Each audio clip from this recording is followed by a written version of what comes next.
All right. Welcome back. Lesson 3.3 of Epic List Building. I'm your host, James Wedmore. And now I'm going to give you your webinar template. Below this video is a link to download. I think we've got a few versions for you, but I'll open up the Keynote version. So, what you're going to do in this lesson, in this week, is you have to craft a webinar. And that means, making a slide deck. Now, we use Keynote because we're on a Mac. You might be on a PC, so you're going to use PowerPoint. Pretty darn simple. So you're going to download that template, and in this video, I'm simply going to walk you through what it means so you can grasp and understand it. We take the template, the sequence from the previous video, and kind of overlay it. It's a little different just because I kind of changed some things up a little, but it doesn't, don't overthink this. Again, it's about providing value. And so we've done that here for you. And I'm excited to share that for you. So download that now, and let's walk through it together. Okay, so here we are. I have Keynote open, and I've got the webinar slide deck template here. Okay, so I'm gonna bring it to the first page. Now you'll notice, here are like the phases, right? And they're a little different. Okay, they're just a slightly different. Like I didn't include the preamble, the pre-party piece of it to show up early. But if you're starting at the top of the clock, boom. Now, I'll go through this whole thing with you. We've given you a 46-slide template. Wow. Now, here's the most important thing. Please don't use ugly white and black text like this. This is meant to be a template that you can then recreate. And we'll show you in the next video how you can do that really easily. But now it's just about understanding the outline, the flow. Now, the other thing we want you to know is that anything in red is a note from me, and anything in black is swipe copy that you can use, okay? So you'll see the first thing here just says phase 1, setting the stage, start at 0 minutes. So the first thing you're going to want to have is a title slide, and the title slide has as simple as the name of the presentation, a great tagline, your name, and your title. Well, that's pretty simple right there. And then what we do in this next one is address the pain points. You're in the right place if, and then it just gives you instructions, guys. Identify your customer avatar and their problem. Like if you're a real estate agent struggling to sell or get more homes or something like that, right? Know your audience, please, before you do this. So that's pretty simple, okay? Now, we write out the complete sentences, and I recommend that. We'll talk about that more in the next video, okay? More text than you think. It should be awkwardly more text, like you're putting a novel on your slide deck, okay? Trust me on that. Then we get into the agenda. Here's what you'll learn when you hang out with us today, and, bullet points of stuff. We talk about this training is not for you. And then if you're not pitching anything, you don't really need this, but this is to encourage people to stay to the end. Now you'll notice that by slide 7, which is 4 minutes in, you should be sharing your story. And I give you a template for how to do just that, okay? And you don't have to use my template, but it gives you an idea of how to create a story. How cool is that? Then you can see the content, and the training starts at about 14 minutes. Maybe 15 minutes, right? Again, don't overthink it. It's okay if it starts at 12 minutes. Okay, so this kind of walks you through. This kind of gives you a 7-step formula and then walks you through the 7 steps. So that's a great way to structure your content, is to give people 7 tips, 7 strategies, 7 whatever. And then you just talk about all 7. Now, after that, you would transition to the offer. But if you're not going to sell anything, you get to skip all this. But I'm literally giving you line by line what to say if you want to pitch your offer. And that was actually a transition to the offer, and then the offer starts about 55 minutes. Okay, so this is all here for you. Everything. I mean, how cool is that? So what do you do with this? Well, my advice is simple, is that you open a new Keynote file. and you start from scratch and you just copy, paste, tweak, and adjust. You could just use this, but it's meant to be really ugly because I don't want you to just, copy this. I want you to make your own version of it. I want it to represent your brand, your uniqueness, your voice, okay? But this is there to be your training wheels, your support system for this. Now, the other thing, we're going to talk about this in the next video, is we recommend a website called graphicriver.net. You can buy amazing Keynote or PowerPoint slide deck templates for less than $20. They're unbelievable. If you look at the epic list building slide deck that we've been using for this course, I bought a template for $20. Perfect. Done. Okay. I do that for every course that we create. So you might as well do it. Or you just use one of the, templates that come with Keynote. So I could click new, and there are plenty in here. The only problem I have with that is people are really aware of all these. They're like, oh, I know that template before. So, you might have people say that or think that in the back of their mind. It's better to have a really nice, unique, professional, wow, look at these slides, look amazing. Okay? So there you go. There you have it. This is your template. It's there for you. This is exactly what we use. So take it and run with it. Okay, I'll see you in the last video.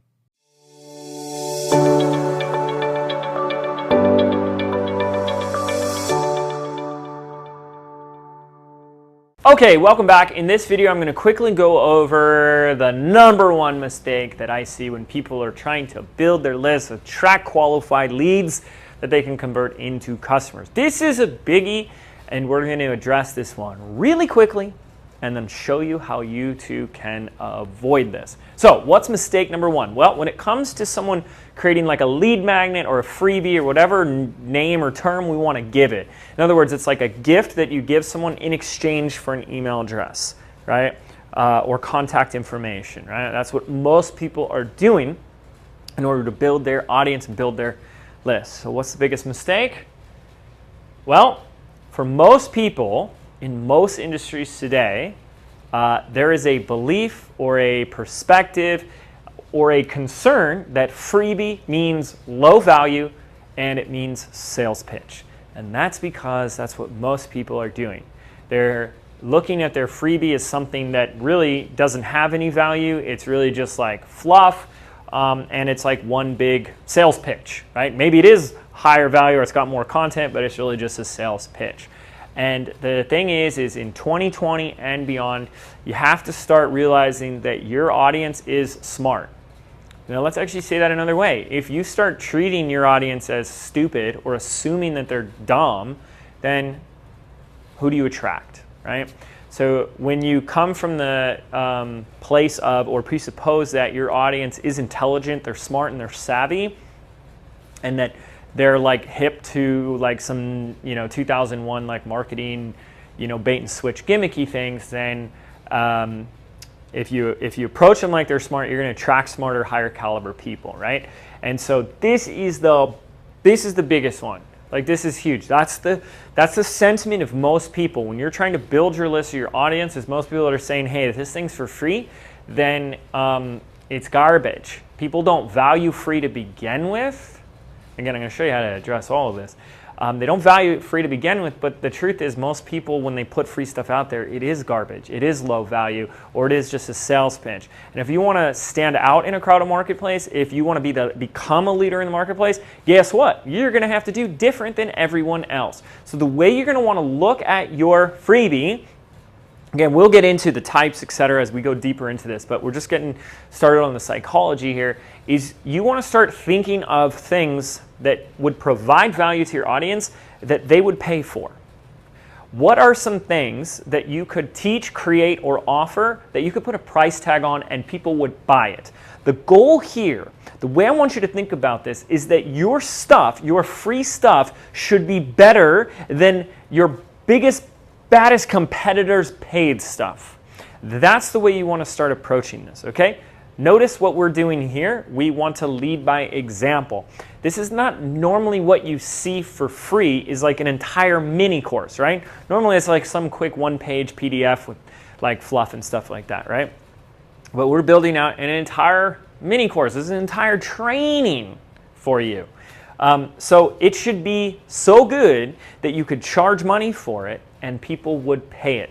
So just getting you in a creative brainstorming place, okay? So you're gonna just have to be open to creative brainstorming right now. Your homework in this video is to write down a minimum of 5 specific things that you could teach right now. Don't worry about the medium or how or what it would look like. Just topics that are specific and people would pay money for. James, how much money? It really doesn't matter right now because every niche is different. Every industry is different. So with different audiences solving different problems, every price point is going to be different. So I can't give like a universal price point, but someone should be willing to pay money for it. And that's the thing, is you're going to write down 5, and then before you finalize that list, you're going to ask yourself, is this something that people would actually pay any amount of money for it, even if it was $10? And if the answer is no, put another one on the list, okay? After you've written your list of 5, I want you to star or circle your top 2 or 3. Even if you just have one that you're like, boom. But we're starting to tackle this marketing and list building from very different angles. So don't try and think ahead. Don't try and come up with all the stuff or come to the end of the program yet. I just want you staying present in each video and doing the assignment. This assignment is to say, what are 5 things or more that I could teach, that I could put a price tag on, but I'd give away for free, right? Come up with a list of 5. My example right here is what you're experiencing, which is how about a free mini course on how to get your first 100 leads. Okay? So do that now. I'll see you in the next video. Take care.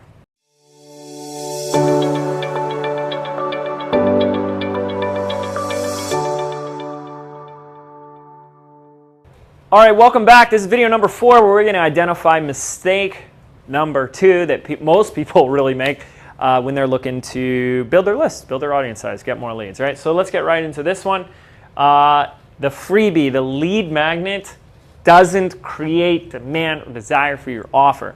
Again, just having a list is one thing, but having a list of people that are 1, 2, 3, 5, 10 steps closer to purchasing your program, that's the goal. In fact, if you were to ask me, I'd rather have 10 people that are a right fit, eager, have demand and desire for my offer than 100 people that are not a right fit and aren't any closer to wanting what I have, right? It makes our life easier. So if we're not thinking through this and beginning with the end in mind, which means beginning with your offer first, like the paid offer, then you're just creating a bunch of free stuff that you put out on the internet that might build your list. That's awesome, but does it generate sales? Does it generate revenue? So we have to begin with the end in mind here, and that's the way I want you to think about that. That's the most important thing that we've really brought up thus far. We're going to drill down into specifics. But if your lead magnet, if your freebie, whatever you want to call this thing, doesn't set up your offer, then why are you doing it? If it doesn't create demand and desire for your offer, if it doesn't take people closer to saying yes, then why are we doing it? If it's just because we're like, this is really cool and they might like this, that's great, and that's helping people, but what is that doing to bring people from the T to the L to the C, from the traffic to the leads to the customers, right? Then you just like start emailing or offering a promotion to this list and you don't have any buyers, and then it was like, wow, that's a lot of work for nothing. So I want to show you how right now we can start avoiding that mistake entirely. So from the last video, I hope you have your list of 5 ideas. And you want to start even just thinking now as you look at those ideas, do those correlate to the offer? Do they set up the offer, or are they distracting people? So let me give you a good example here. So I'm going to use the example that I love using, which is, as most people know, I built a 7-figure-a-year business years ago, teaching a $97, let me get that right here, close enough, a $97 offer teaching YouTube, right? So how to make videos on YouTube. So the offer was a $97 YouTube marketing program, right? Just to keep it really short. Okay, so what would be an example of an awesome lead magnet that doesn't set up the offer? Well, maybe something like, how to build your list. See, not really that great. How about like how to get started with podcasting, or how to nail your niche, or how to identify your avatar. These are great opt-ins for my audience, but they don't lead to the offer. So what's the point, right? We want to be more effective and efficient. We want to feed two birds with one seed, okay? Because they might opt in to that like nail your niche thing, but now we still have to get them into something else to warm them up for this offer. So I hope that makes sense, right? Whereas something that was like, how to make your first YouTube video, or how to make your first video, or how to, it's been a while since I've been using YouTube.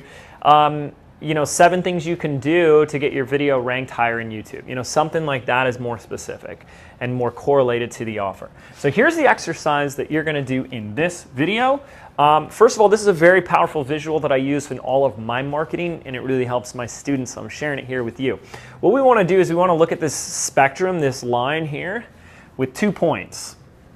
There's the A and the B. Now, it does help to identify and flush this out in greater detail, but we're not really going to do it in this series, into what your ideal customer's current situation is. So this is where they are currently, and over here on point B is where they'd like to be. Notice the tears, the sad face, and this is where they'd like to be. So this is their current situation, and this is the desired outcome or transformation. And in the middle, I always have a trouble making those things, exists the gap, okay? And our job is to close the gap. Our job is to help as many people as we possibly can get here. But if they don't know what here is and they don't believe it's possible, then they're probably not going to invest money in you to get there. They're going to go with somebody else, right? So the more we can flush out on both ends, the better. But for all intents and purposes today, we're going to spend more time here on the outcome. And I'm going to ask you to identify and just take a moment to see if you can get some clarity on what that outcome is, that point B for your ideal customer. In other words, when they purchase your offer, we're talking about your offer, not your lead magnet. When they purchase your offer, what is the outcome that they want? And we're going to break it up into 2 categories, what I call, and I'm actually going to flip these. No, that's all right. I'll keep it like that. External first and then internal. So what do I mean by that? Well, the external is basically anything outside of them. It's something we could see. It's something we could capture with a video camera. It's something we could touch, taste, hold. It's something physical. It's something tangible. And it's also something specific. We're going to talk about that on the next slide in a second. So for my YouTube course, my external result was very simple. Get your YouTube videos ranked higher so you can get more views and turn more views into leads and sales into your business. That's what I did. I built my business using YouTube, and I taught my students how to use it, right? Okay, so the external was rank your videos higher, right? That's very visual. You can see when your video is ranked higher or lower, okay? And then there's the internal. The internal is our internal world, right? We're emotional creatures, whether you want to acknowledge that or not. And 99.9999%, if not 100% of the time, we do things in our lives. We make choices, we make decisions, and we take actions because we believe that in doing those things, it'll allow us to feel a better feeling emotion inside. Don't believe that, try it out, right? Why do you want to build a business? Because I want to help more people. Well, why do you want to help more people? Because it's fulfilling. Well, why do you want fulfillment? Because it feels good, right?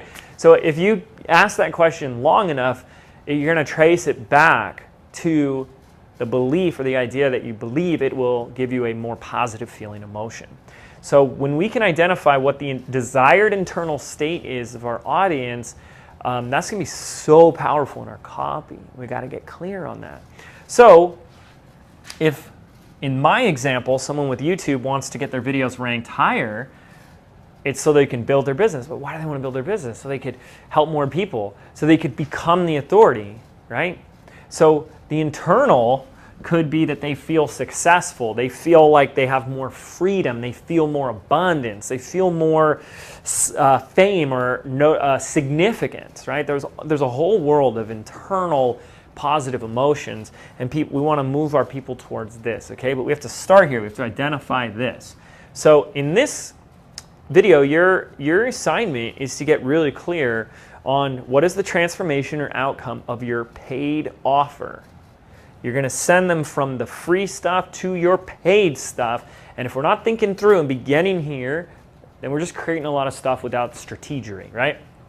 So I'm going to give you a little tip on how to do this, because this is so cool. If you take what I'm going to share with you here with you for everything you do, you're going to have a powerful little copywriting tool with you. 2 questions that you can ask, 2 little exercises that you can take yourself through in order to amp up or amplify your copy on a whole nother level. Most people are not doing this. So you're going to look at your paid stuff. Even if you don't have something, you're like, I don't know what it is yet, just humor me. Because if you're just building your list and just doing all that stuff without thinking through the offer, you're already doing it backwards. See, because it goes like this. Here's you. This is you. And you go and you watch other people through their stuff. Okay, so you're going and you're looking at someone else's funnel, someone else's ads, someone else's stuff, right? And so here's like maybe their podcast and their Instagram and their lead magnet and their sales funnel, and then you hopefully buy and invest in their stuff, right? And there's this person right here that you follow.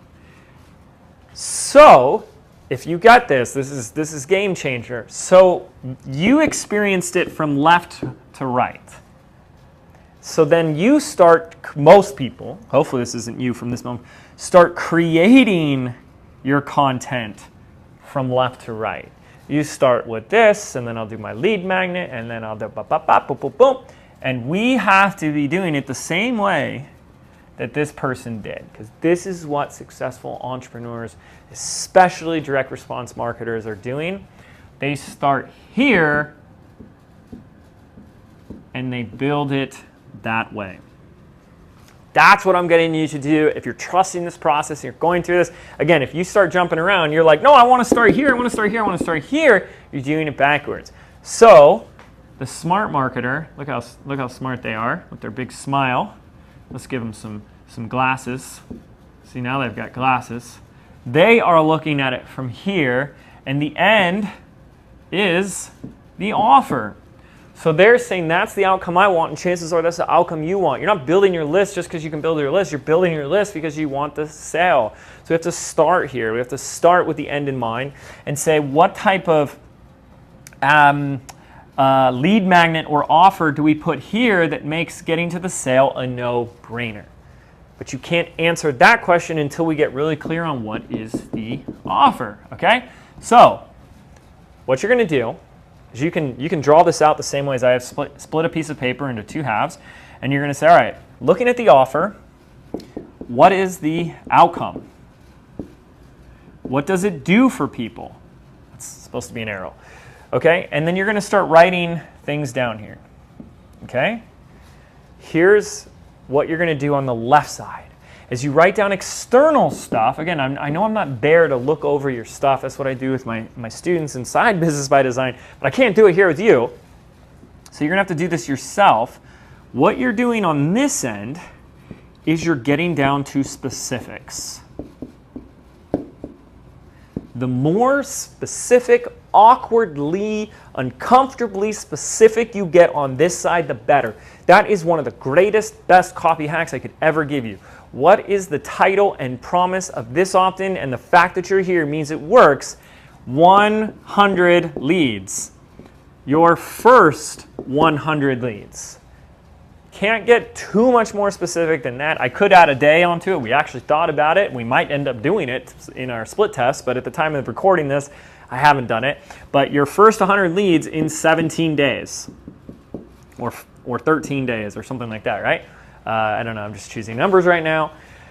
It depends on how long it takes to make the videos. But that is specific. Whereas build your audience isn't. Get more leads isn't. How many more leads? You must look at what you write down here. Take a moment and say, what is the outcome? What's the outcome? And then get specific. You get specific here in the outcome. We're also going to do this again for your lead magnet.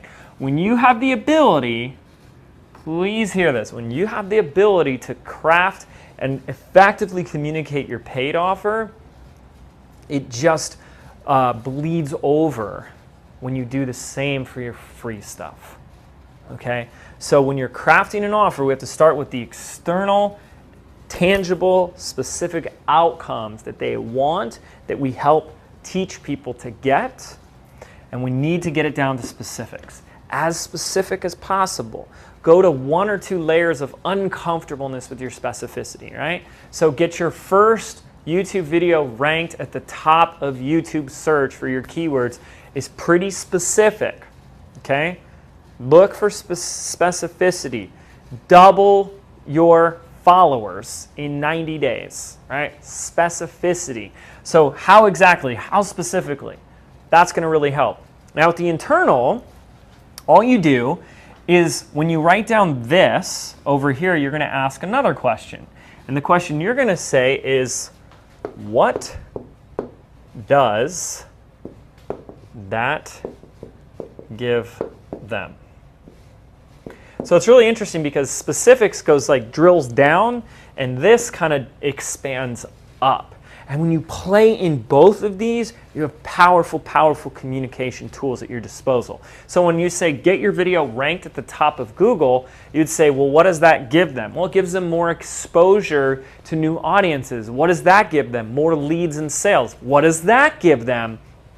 More money. What does that give them? More freedom. What does that give them? More time with their family. And it's like, holy cow, we're not just selling a YouTube marketing course. We're selling a complete lead generation marketing system that allows them to build the business they want so they can spend more time doing what they love. And so when you have the specifics on one hand and what really become the values, the emotions that are important to them on the other hand, your people are going to start saying things like, get out of my head, or take my money right now. Because you have learned these 2 simple tools. They're so simple. Give them a shot. That's what I want you to do in this video is you're going to start with your offer. What is the offer outcome? External, internal. And here's the thing. I said it once, I'll say it one more time. If you're sitting there saying, but James, I don't know my offer. I'm going to say, don't bother building a list until you have an idea of what that offer could be. What's the point in building an offer, or sorry, building a list when you're building it for no reason? Everything begins with the end in mind. We must begin with the end in mind too. So make it up for now. It can change. But start with the offer, okay? You wouldn't start like, I'm thinking I want to build a retail or brick and mortar business. I don't know what it could be. It could be a laundromat, it could be a pet store, it could be a clothing store, a jewelry store, a bank, could be I'm going to be a CPA or a tax attorney or something. I don't know what it is I'm going to do yet, but I'm going to start building my list. Doesn't make sense, right? Start with the offer. This is so critically important because you'll be avoiding the big mistake that so many people make. It's got to set up the freebie, the lead magnet has to set up the offer. You're going to make your life so much easier and you're going to give so much value and clarity to your people. So do that now. I'll see you in the next video. Take care.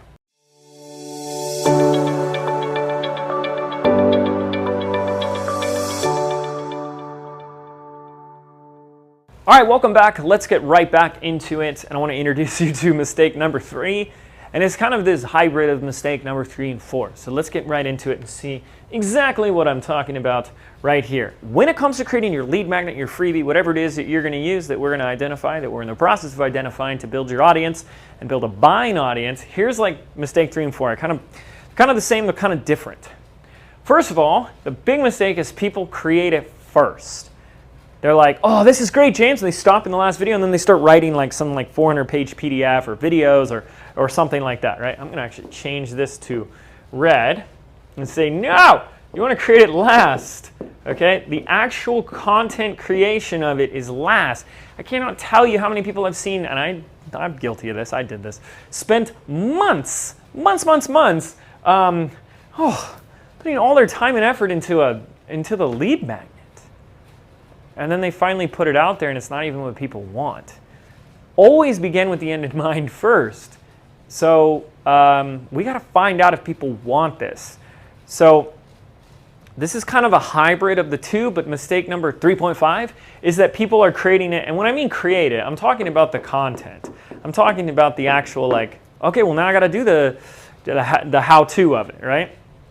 Creating it before they create the marketing, okay? So notice what we're doing. We're starting first, begin with the end in mind, with the offer that you're setting up, and now we're going to the marketing and the copy of the lead magnet before we go and create it.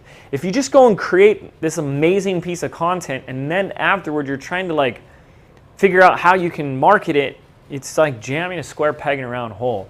It's always fantabulous and far more efficient to start with the marketing first, and then you create the content around the marketing. Because when you're marketer hat mode, this is so important.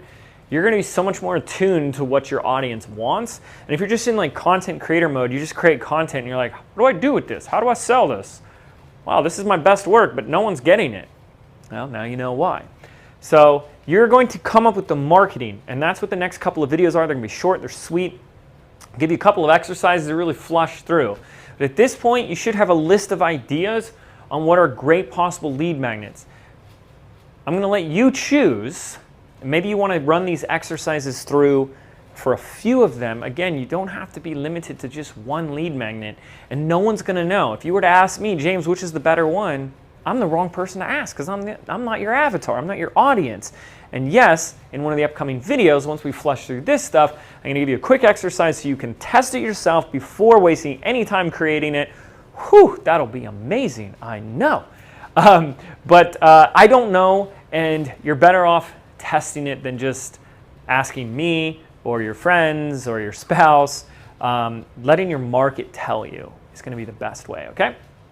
But before we can do that, we have to kind of break down how I look at copy, especially for a lead magnet. So what we're thinking through is this like lead magnet, this piece of content that, as we identified in the last video, it's like the last couple of videos, it's like, okay, it's something so good people would pay for it.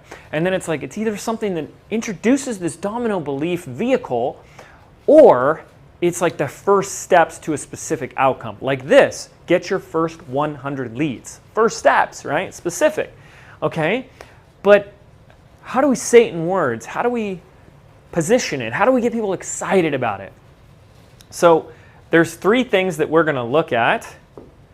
And that's the title. You're going to have to work on a title for this. But there's also a headline. Now the headline is the first thing someone sees when they come to a landing page to opt in for your free stuff. That's the first thing they're going to see is a headline. The headline's got to grab their attention, tell them what it is, maybe address some of the biggest objections, and move them down the page so that they inevitably click the opt-in and download and become a lead. But before we can even look at the headline, we got to look at the hook. The hook is literally the angle that's going to grab their attention and say, stop the scroll. That's what I need. Yes, oh my goodness, finally. And it really does. There's a nuanced way, and I'm going to teach you how to do this, so stand by it. Don't worry. Really nuanced way of getting somebody to say, holy cow, I need this right now.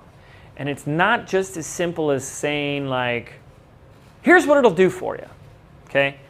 A lot of those days are over. If you just say, like, here's what it'll do for you, here's what you're going to learn, here's what you're going to get, it's not enough to do that anymore. And if that's what you have been doing, that might be, like, why you're not getting the numbers that you want with your copy. So you're going to learn the hook, the headline, and the title. You know, like a simple framework for each one. The hook is where we start. The hook is what they see on a post. The hook is what they see on Facebook or on an ad or a live or whatever, right? And then, of course, this becomes the traffic. And then this becomes the lead that sets up the sale, TLC. So in the next couple of videos, I'm going to break down each of these. I cannot stress enough, it is so much more important that you have a hook, have a headline, have a title, and that those work before you start getting to work on creating the content. All right? So that's where we're going to start. That's where we're going next. So get ready, get excited. I'm going to see you in the next video. Take care.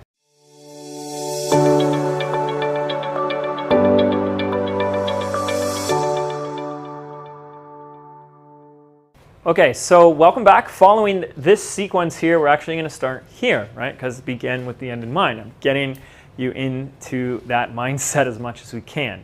So we're going to talk about this first. The title, your title, whether it's an audio, it's a book, it's a video, it's a mini course, I'm going to say right now, that's highly irrelevant. Even just like people have done cheat sheets, I want you to remove yourself or remove that thought or belief that the medium is the most important thing. I don't know if this should be in video or it should be in audio or it should be a 3D hologram. No one cares. What they care about is that it will do for them what they want. And that's what we have to start with. Then at the end, you can say, what is the best way to deliver this content? Right? If you were someone that was like, wanted to offer a free meditation on how to sleep better at night, obviously, you wouldn't do that as a PDF. It would be an audio, right? For me, I did video and a video mini course because I love getting on the Jamboard here and talking things out with you and having fun. But it also has PDFs and resources included. I wanted something a little bit bigger and you could follow with me A to Z and not just something you could scroll, okay, like a PDF. So don't get caught up in the medium. That's like so far less relevant than what we're going to talk about here. So as you're coming up with the title for what your freebie is or what your lead magnet is, I use these words interchangeably, you want to see how effectively it speaks to the outcome itself. I'm going to tell you another great copy trick right now. Clarity trumps creativity. Clarity trumps creativity. In other words, a lot of people like to use metaphors and fun things that are clever if you're like in on the inside joke. But people, when they're scrolling through it and they got a million other things they should be doing and they see it for a split second, if they have to think about it, they're going to scroll past it. So if you're trying to be clever and creative, but it sacrifices clarity, you're going to be in big trouble because people are going to get confused. I'm recalling a member of our BBD Business by Design members who I do remember, I can't remember exactly what they came up with. I don't want to throw them under the bus or anything, but they had something that I think was like a product name, and it was like ditch the wagon, and it was like, it was a metaphor for something around, wagons, like, putting the horse before the cart or something like that, or the horse before the carriage, and it was like ditch the carriage or whatever. And I said, that's clever and it's really creative, but it's not clear. And so you want to look at a title, it's just going to make your life so much easier. So many people are spending so much of their mental juices trying to come up with this really clever, creative title, and all you really need is something that just specifically speaks to the outcome. So you want to just look at the list that you've already come up with, and you might be like, oh, I don't know what to call it, I don't know what to title, and say, well, what does it do for them? Right? And just answer it without thinking. What does it do for them? As soon as you write that down, you want to play with this. These are two of the most powerful copy words that we can use. So what or so that. Well, it's going to do this. So what? So that they can blank. Well, then call it that, right?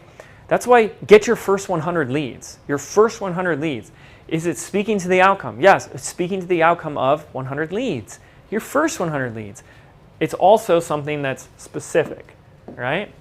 And then the third thing is you want to see if you can make it different. Now this is a big one. Okay? Now, because I'm a little bit more established, because I have a really big audience and I've been around a while, I can get away with it not being as different. But how many of you watching this video right now have seen all these other people doing what you want to do? And then you ask yourself that inevitable question and say, why would anyone listen to me? Why would I do this if there's already people that have been doing it longer, doing it better, doing it bigger, blah, blah, blah, blah, blue? And the answer is because you're going to do it differently. You're going to do what they're not doing. You're going to do it in a new way. And it's the people that are looking to do things differently and offer a different perspective that challenges what everyone else is doing, zigs when everyone else is zagging, goes against the grain, is controversial, right? They're rocky road, not vanilla. Those are the people that inevitably get the eyeballs and attention because people are always looking for a new and better way. So you might as well look for a way to do it differently. And so one of the ways that you can do that is by adding, you can either do this in the title or the headline, which we'll talk about, without, right? So what could you do in your promise to make it different, like without having to blank, right? How to make videos without having to be on camera, right? Without having to spend all day filming them, right? It's already, we're making it different. But, you know, you got to learn, not that, you know, I'm just saying all of us do, to think creatively, think differently, think out of the box, think for ourselves. And this is the way that we do that. Not by having a creative title, but by a creative positioning, a different positioning. What is, these are questions that you can ask yourself. What is wrong with my industry? What is everyone teaching that I could do differently? What is the message that's not being said? What is the biggest problem that people are having that's not being addressed? And that will allow your lead magnet to stand out far more than anyone else's. But if everyone else is saying get 100 leads a day or get 100 leads, and then you do it, are you going to stand out because you have better branding or a prettier picture? Doubtful. Okay? Doubtful. So if you're newer and you're like really still struggling with that self-sabotage, been there, my friend, I totally get it. This is where you focus on how do I differentiate? How do I do something unique and different? Okay? Play it around with a couple of titles. I got a great creativity exercise for you. Brainstorming exercise. You number your piece of paper through minimum of 30, and you just write titles. Or whatever you're working on. I mean, I've done this for years. And you just write. And it's usually the last like 5 or 10 where it starts to get like really struggling, but that's where your best stuff comes. So you flush them all out. Get creative. Have fun with this. But make it specific. Speak to the outcomes so that it's clear. And find a way to differentiate it, okay? That's your title. Play around with it. Even if you just have a handful of titles, you don't need to lock it in yet, but get used to this type of work because this is the work, all right? See you in the next video where we're going to go over your headline. See you there.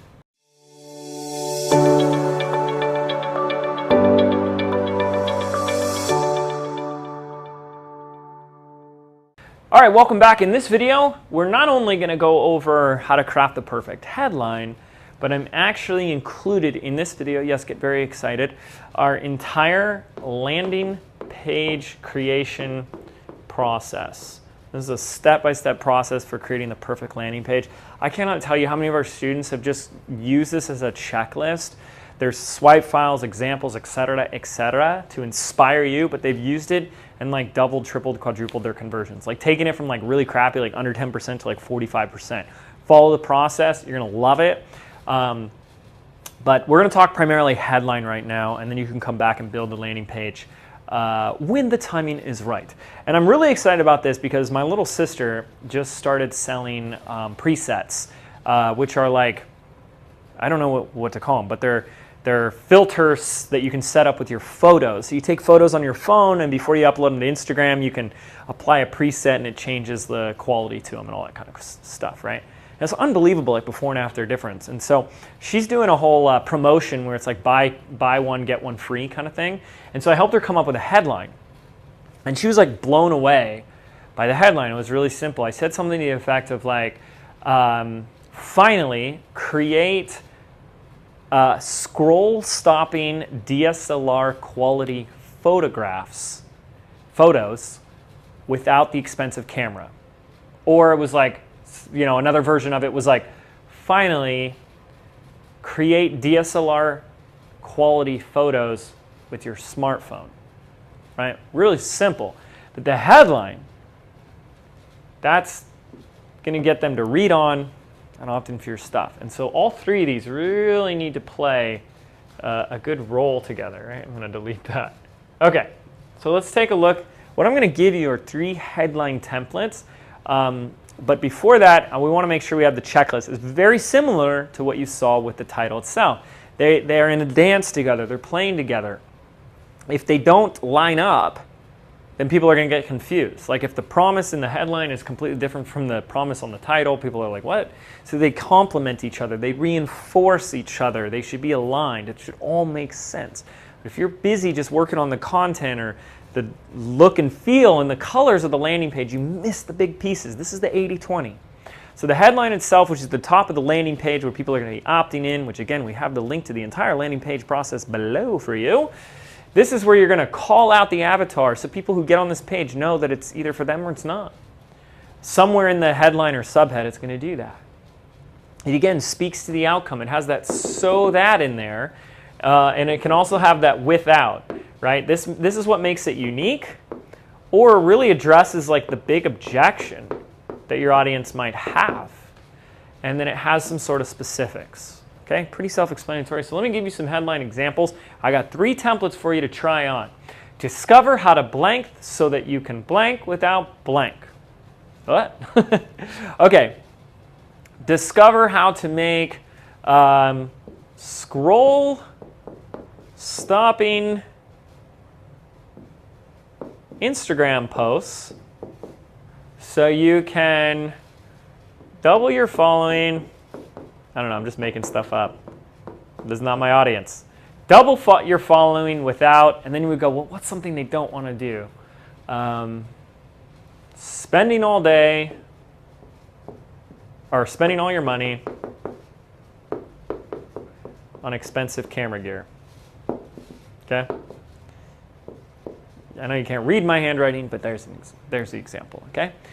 So, discover what you're going to teach so you can benefit without the big objection they have. But I don't want to blank. Discover how to make high converting videos so you can double your sales. Or you can just say, discover how to make high converting videos without being in front of the camera. With spending hours putting on your makeup and nice clothes in front of the camera. Okay, that's 1. Template number 2. By the way, I love doing things like quotes and exclamation points at the end. Make them exciting, high energy. Finally, a proven way to, I really love the word actually, to actually grow your Instagram following without sleazy tactics and bots or something like that, right? Actually benefit outcome without objection, okay? Objection, okay? That's another template. And then the third template for you, this is one of my favorites. It tends to be the highest converting for me. You take a very specific case study, one of your students, and you make it specific in every way.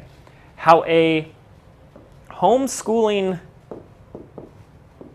mom, okay, so it's like specific avatar, was able to generate $876 a month and 27 cents a month, even though blank, or some sort of extra hook here at the end, without blank, without having to launch, without having to do a stressful launch, without this, right? Or even though blank, or in just X amount of days, or just amount of hours per day, okay? But anything where you can tell the story of a very specific person and a very specific outcome, and what makes that story unique. How a homesteader went from food stamps to generating $24,382 a month in less than 6 months. So time is going to be huge. In the time, any type of specifics. Okay, so. Your assignment, if you choose to accept it, which I hope you will, is to craft at least one epic headline. Play around with this. If you're like, I don't like writing, I don't like doing this, you're probably in the wrong industry. because this is like 80% of what we do, and it really alarms me when people want to be in this industry but not come up with a great headline. Well, I'll just hire a copywriter. How do you know if they're doing a great job? How do you know if you got a great piece of copy? Until we learn the basics and fundamentals. So your assignment in this video is to practice a few headlines, come up with a few, and then number 2, you can review the landing page process, landing page creation process. We're not going to create it yet, but it's there for you with additional headlines and examples, okay? Thank you so much. We're going to talk about the hook in the next video. I'm really excited for that one, so I'll see you there.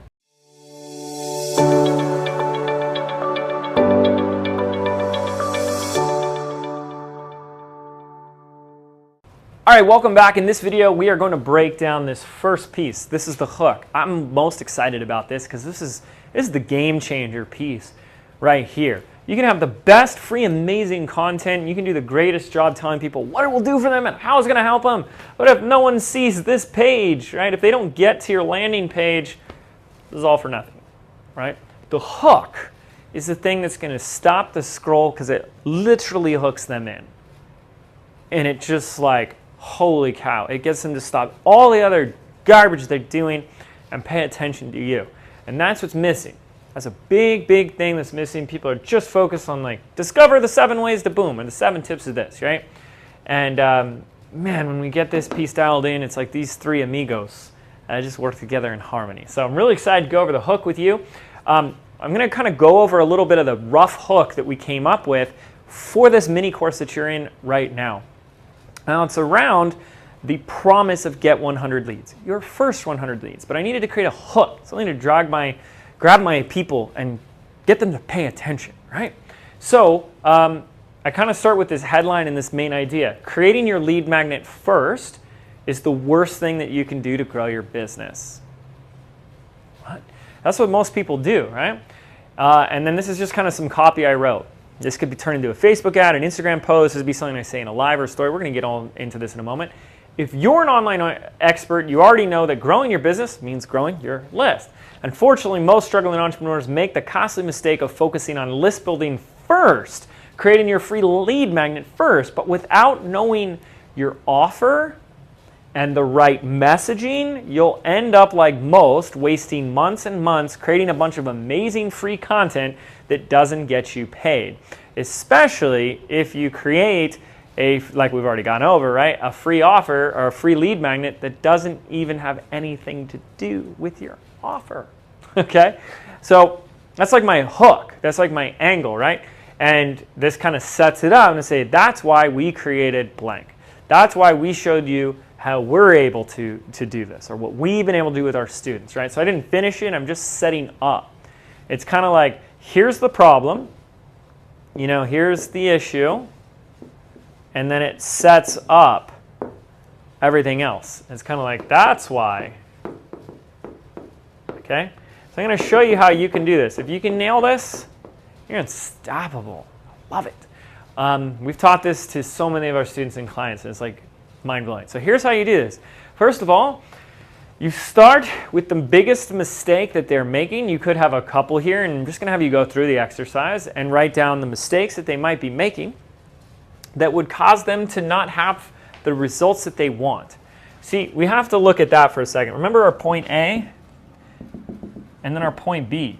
Have you ever considered that the only reason that they don't have point B is because they're making a mistake somewhere? They're not doing something the right way. They're doing something off, right? They haven't taken the right actions the right way to get to the right result. So what might that be? I want you to take a moment, and if it's related to the lead magnet you've already come up with, you can write that, or you can come up with a new one. And try to get specific. Like, yeah, I could say like, they're not using YouTube at all. That's one mistake. But what's another mistake they're making that they're using to grow their business? They're spreading themselves thin on every social platform, right? But try to get real specific. Okay, like the example I gave was creating your lead magnet first. You know, spending all your time creating the content. That's the mistake, right? So pause this video, come up with at least 5 mistakes, specific mistakes, like things they're doing wrong that's not going to lead them to the results they want. Actions that they're taking, things that they're doing. Pause this video, write them down, and draw you out a piece of paper just like this, okay? Do that now. Okay, once you've done that, this is going to be really powerful. You're going to see if you can identify the belief or thinking that would cause that mistake. What was the thinking?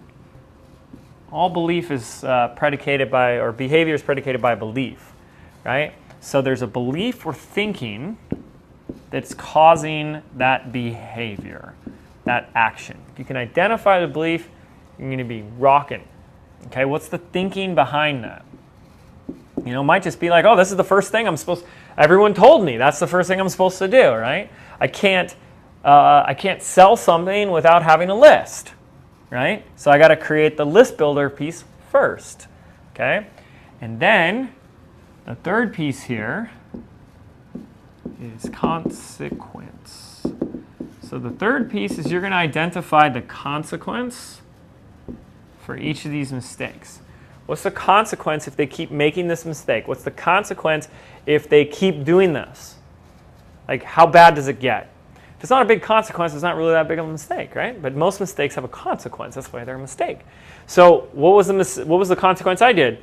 You'll waste months of time, right? And it won't get you paid. It won't get you results. Okay, it was really as simple as that. So that's what you're going to do. This is a powerful exercise, so please take the time to do it. You're going to identify the mistakes, the belief that's causing the mistake, and the consequence of doing that mistake. You want to do this for at least one, but man, you do 5. You're rocking. You're really rocking, okay? Then, once you do that, you're going to do the other side of it, which is obviously the positive. If they're making a mistake, what's the right way or the better way? And you're going to identify the same thing. The better way, right, which is the way we're teaching, which is begin with the end in mind. It's start with the offer and reverse engineer it first. Okay, so you can come up with the right lead magnet that correlates to the offer. That's my better way. And then the belief behind it. What would be the belief that they need to have? What's the right way of thinking that would cause this new behavior? You start identifying that belief, we can start to communicate that perspective. Okay? And then the benefit or outcome. Benefit, there we go. Okay? So what's the benefit, outcome, positive gain that they get from this better way? Okay? Every one of these that you do is pretty much like a different lead magnet. All right? So if you were to do that properly, again, it's messy work. I made this as simple as 6 things you identify, but you do this right, and you've got a really amazing hook, right? If you're an online expert, so I've called out who this is, right? That's always great. I've stated something that I want them to know, and they already know. Growing your business means growing your list. Unfortunately, most struggling entrepreneurs make the mistake. This is the mistake that we're challenging, of focusing on list building first, or creating your lead magnet first. I can kind of interchange those. But if you don't know your offer and messaging, so they should know that first. That's the new belief, and the new way is know your offering and messaging first and reverse engineer it. I've just chunked it down, made it real concise. You'll waste your time creating free content that doesn't get you paid. That's why we've created an epic mini course that shows you how to identify the right lead magnet that's going to set up the sale for you by reverse engineering your offer and your messaging, so you don't waste any time creating a bunch of free content. It's called Your First 100 Leads. This is a brand new mini course that we're going to be charging $97, but for now it's absolutely free. To get started, boom, click here, right? So that's the hook. Challenging the mistake that they're making, we're showing the consequence of the mistake we're making, and we're showing the better way. Now, why this part is so important, let's choose another color, is it's going to all come down to this. This is such a big piece of it because people are wired for survival, okay? So it is what it is, but the brain is wired for survival. So people are looking out for threats, okay? Now, the end justifies the mean in this case. People, there's one person that says, I want to learn how to do something, and then you give them advice, and then they don't really pay attention or do it. And then the person that says, look, if you're doing it this way, this is what's going to happen. If you make this mistake, consequence, right?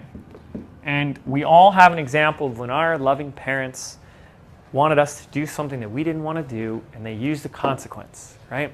Maybe you were a kid and you didn't buckle up your safety belt in the back seat, and your parents said something quite shocking like, well, if you don't, you're going to fly through the windshield, right? They identified the consequence of not doing it, which made you buckle up your seatbelt. Oh, so you want to fly through the windshield, right? Or, maybe if you didn't eat your veggies, they'll say something about, the starving kids in, other countries and stuff like that. They're pointing to the consequence, right? Telling you to be grateful and eat your veggies, So we do it as parents, we do it as friends, we do it as spouses all the time. And the fact of the matter is that if your audience is making a mistake and you're not showing them what the cost of it is, then you're doing them a massive disservice. If someone you knew was eating something that was making them sick and they didn't know it, would you not tell them because you're like, I'm not a fear monger? This is not about being a fear monger. This isn't about spreading fear. This is about the consequence that's already there. If someone is eating something that is very bad for them, and you cared about this person, you would tell them, hey, there's a study online that shows that people who eat this get cancer. You got to know about this, right? You're pointing out the consequence of that mistake. And that's what makes it a mistake. And I really want people to get this, is that people don't make mistakes that they know about. In other words, people don't say, I know this is a mistake, let's see what happens. Most of the time people don't. Maybe some weird entrepreneurial types like me do. But mistakes are like beliefs in that we don't actually think they are mistakes while we're making them. To us, we don't make mistakes.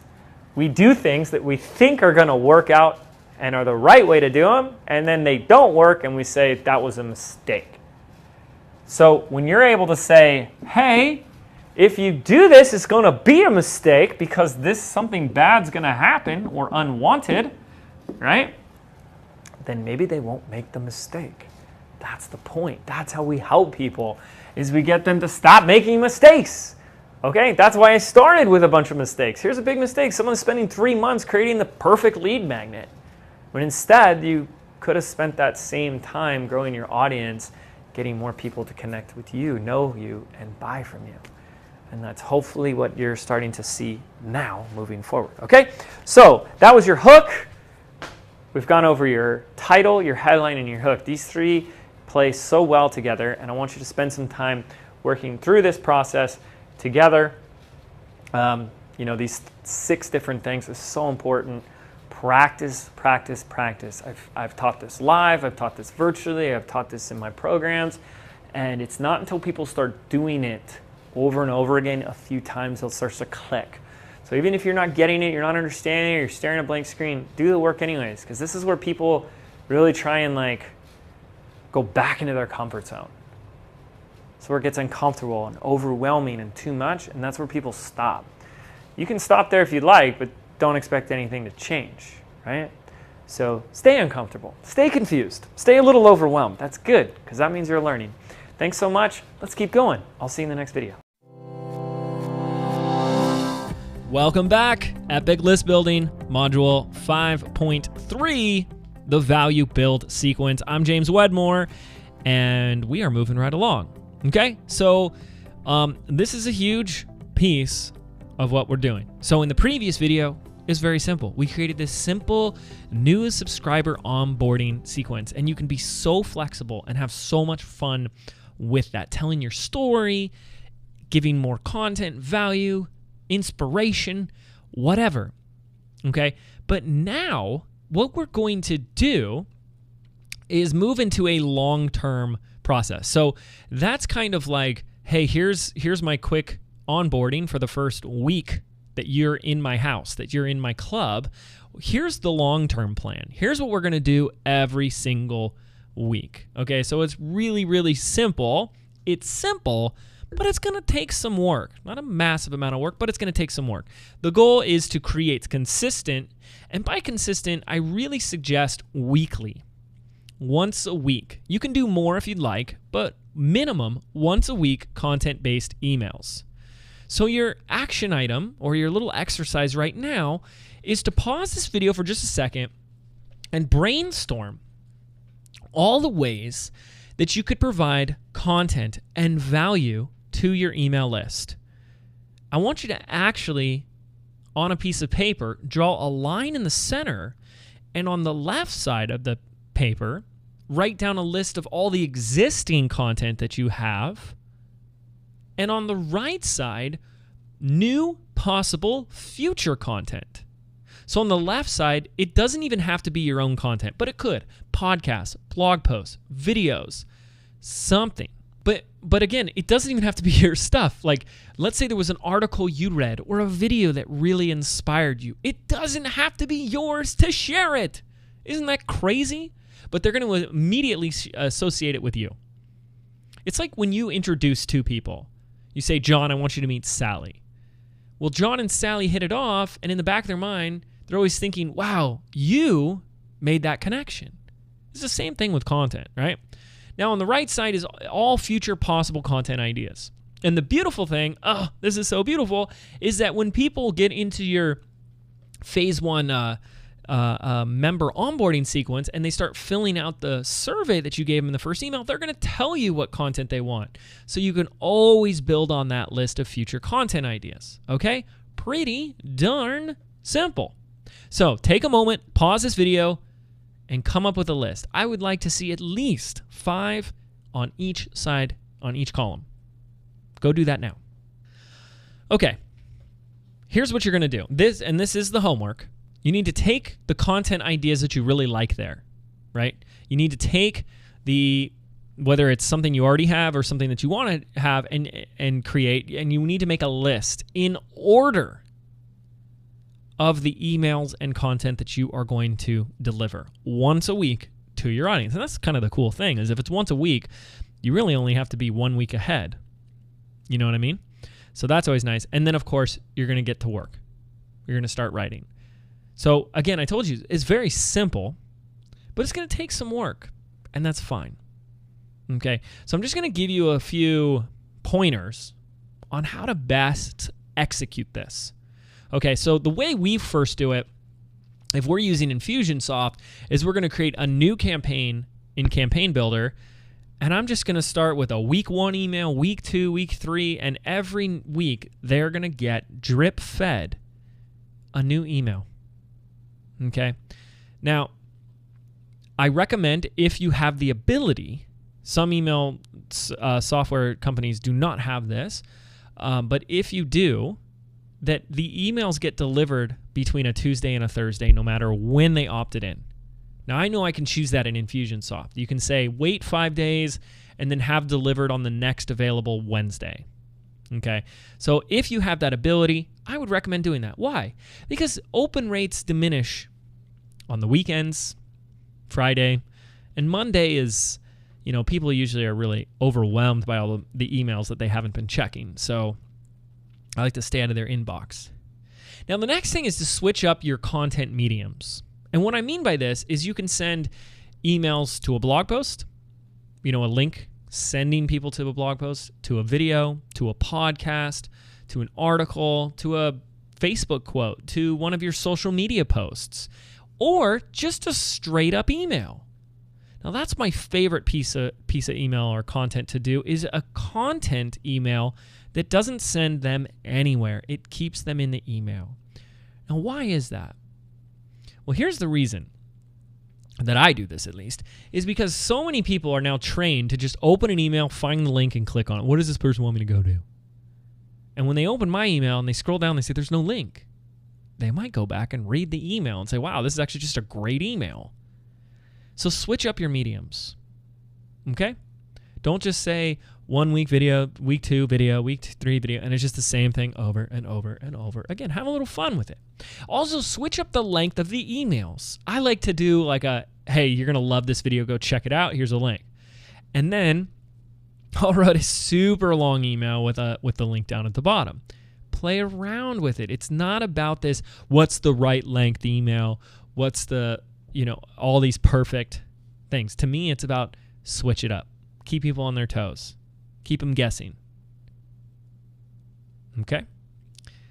And then, of course, even though I want you to start writing now, like even if you could just write the first 2 or 3 weeks of emails, next week we jump into the anatomy of an effective email. Great subject lines, the format of an email, what else to include, how to do the call to action in there, all that type of stuff that's going to help you, okay? But I do want to give you just an example of one of the emails we just recently sent out. This is the test email before I send it, so it says test at the subject line. But here's the subject line, podcast, how to create your extraordinary 2017. And it just tells a little bit. Every year I perform a few exercises and rituals to help me gain clarity on where I'm at and where I'd like to go. This year was filled, typo, big fat wins in my life, including, and I listed out bullet points of accomplishments. And then I have in bold, what do you want to create and accomplish in 2017? Have a listen to my latest episode of the Mind Your Business podcast. Link. This is a value-built email. Notice, by the way, the right side is the continuation of the email. There's a big image. Click to play now. Enjoy. Cheers. This is a value-built email. Okay? It's providing value. There's nothing for sale here. There's nothing about, me. I mean, it talks about my accomplishments, but there was a reason. I even said after the bullet points, it says, it may sound like I'm bragging, but what I'm really trying to do is show you this stuff works. And my list of accomplishments aren't your list, right? So what is your list? Okay, this is just value. How can you provide value? That's your homework. This is your action item for the week. If you want to jump into powerful action with your list building and relationship building efforts. Write out your subscriber onboarding sequence and begin to write out your value build email sequence. Super simple. You got this. Next week, I'm going to break down how to write better emails. So stay tuned for that. All right, welcome back. James Wedmore here. This is Epic List Building, Lesson 6.2, and I think this is going to be a really fun video. I think you're really going to enjoy this. I enjoyed putting it together for you. This is the anatomy of a perfect email, and if you remember your homework, your action items from last week and continue into this week, is to start writing those emails. I mean, that's the thing is you got to do the work, or you got to hire someone. So I want to help you know exactly, give you the thinking of like bowling, like the bumper lanes, so that it becomes as easy as possible, as humanly possible to write these emails. I want to give you that framework, that structure, and that support. And that's what we're going to do in this video. So remember in the previous one, I said there are 3 intentions. So the first intention is what? To get the email opened. Now, obviously, over time, this has become harder and harder and harder to do. Why? Because everyone's emailing. And there's a lot of noise, right? And so we have to start, okay, well, this is crucial because nothing else matters if the email doesn't get open, does it? It doesn't matter what's in the email. It doesn't matter what we want them to do. If they're not going to open it, they're not going to read it. So this is becoming more and more and more important all the time, which means if we apply the 80-20 rule, 80% of our efforts really should go here, the subject line. This is really... And there's an asterisk next to this. This is really the only thing that's going to get the email opened, is the subject line. Wow, that's a lot of pressure on that subject line, isn't it? Now, the reason I put the asterisk there is simple. I say the subject line is the only reason that's going to get your email open, and that's true, and it's also not true. The only other thing that's going to get your email open is the from section. In other words, if you got an email from your mom or your dad or your spouse, the subject line plays a role, but the fact that it's, or even if it's just someone you haven't heard from in years, you see it's from them. You open the email, don't you? 9 times out of 10, unless it seems really fishy and spammy, right? So that gets you thinking, doesn't it? That's why this whole relationship building piece is so crucial. That's why we talk about this Pavlov concept. Because if you put all the pressure in the subject line, that's a lot of pressure for the subject line. But if you've created this relationship, this reputation of opening your emails means awesome stuff is coming, the subject line isn't going to weigh as much as it really does. I mean, it's always going to have an impact. Always going to have. I mean, every time we do a split test, we're like, wow, I had no idea that would make such a difference. Okay. And I'll give you a quick little process for doing this. But does that make sense? It's primarily the subject line. So I'm going to share with you 3 types of subject lines that you can use and plenty of examples. The promise, the qualifying question, and the curious cat. Those are our 3 subject line types. Now, there are more. I mean, you can just do a Google search for like great subject lines, subject line templates and stuff like that. So I'm just here giving you a few of mine. So the promise is like what most people do, and this is simple and this is great. If this is relevant information to them, they're probably going to open it. So like, for example, the anatomy of the perfect email. Or this is interesting because this is the promise of content, right? What we could also play around with is like, well, so what is that going to do, right? And we could do something like 5 tips for getting your emails opened by more people. Okay?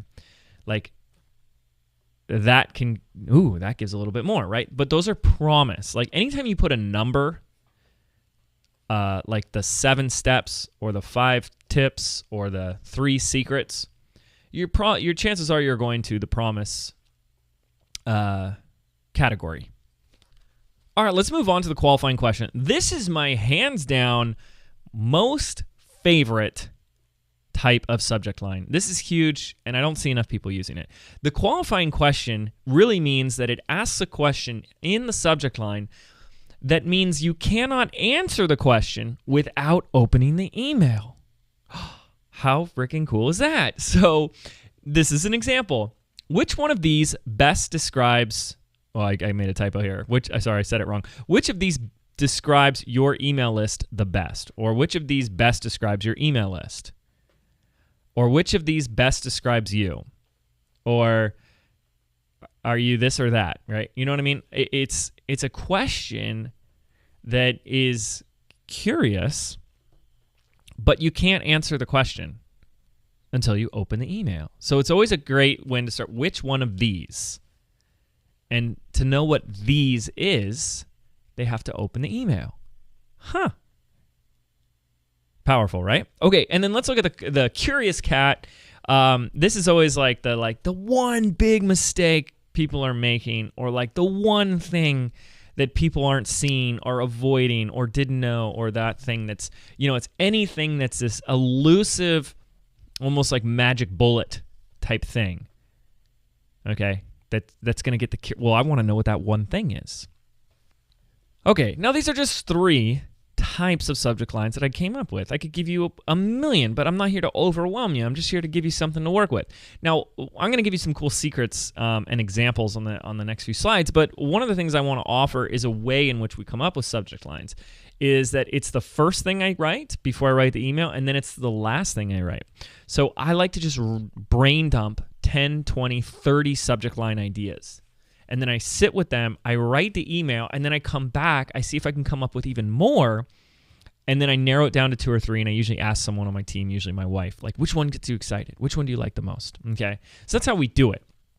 All right, so let's take a look at some subject line secrets. Okay, so these are additional little things that we can add. So once you have a great copy foundation, these are fun little frills that I think really add to it. So the first one is that you can put copy in the from section. So first and foremost, you should always have your name there, because your name is going to be that relationship that they create.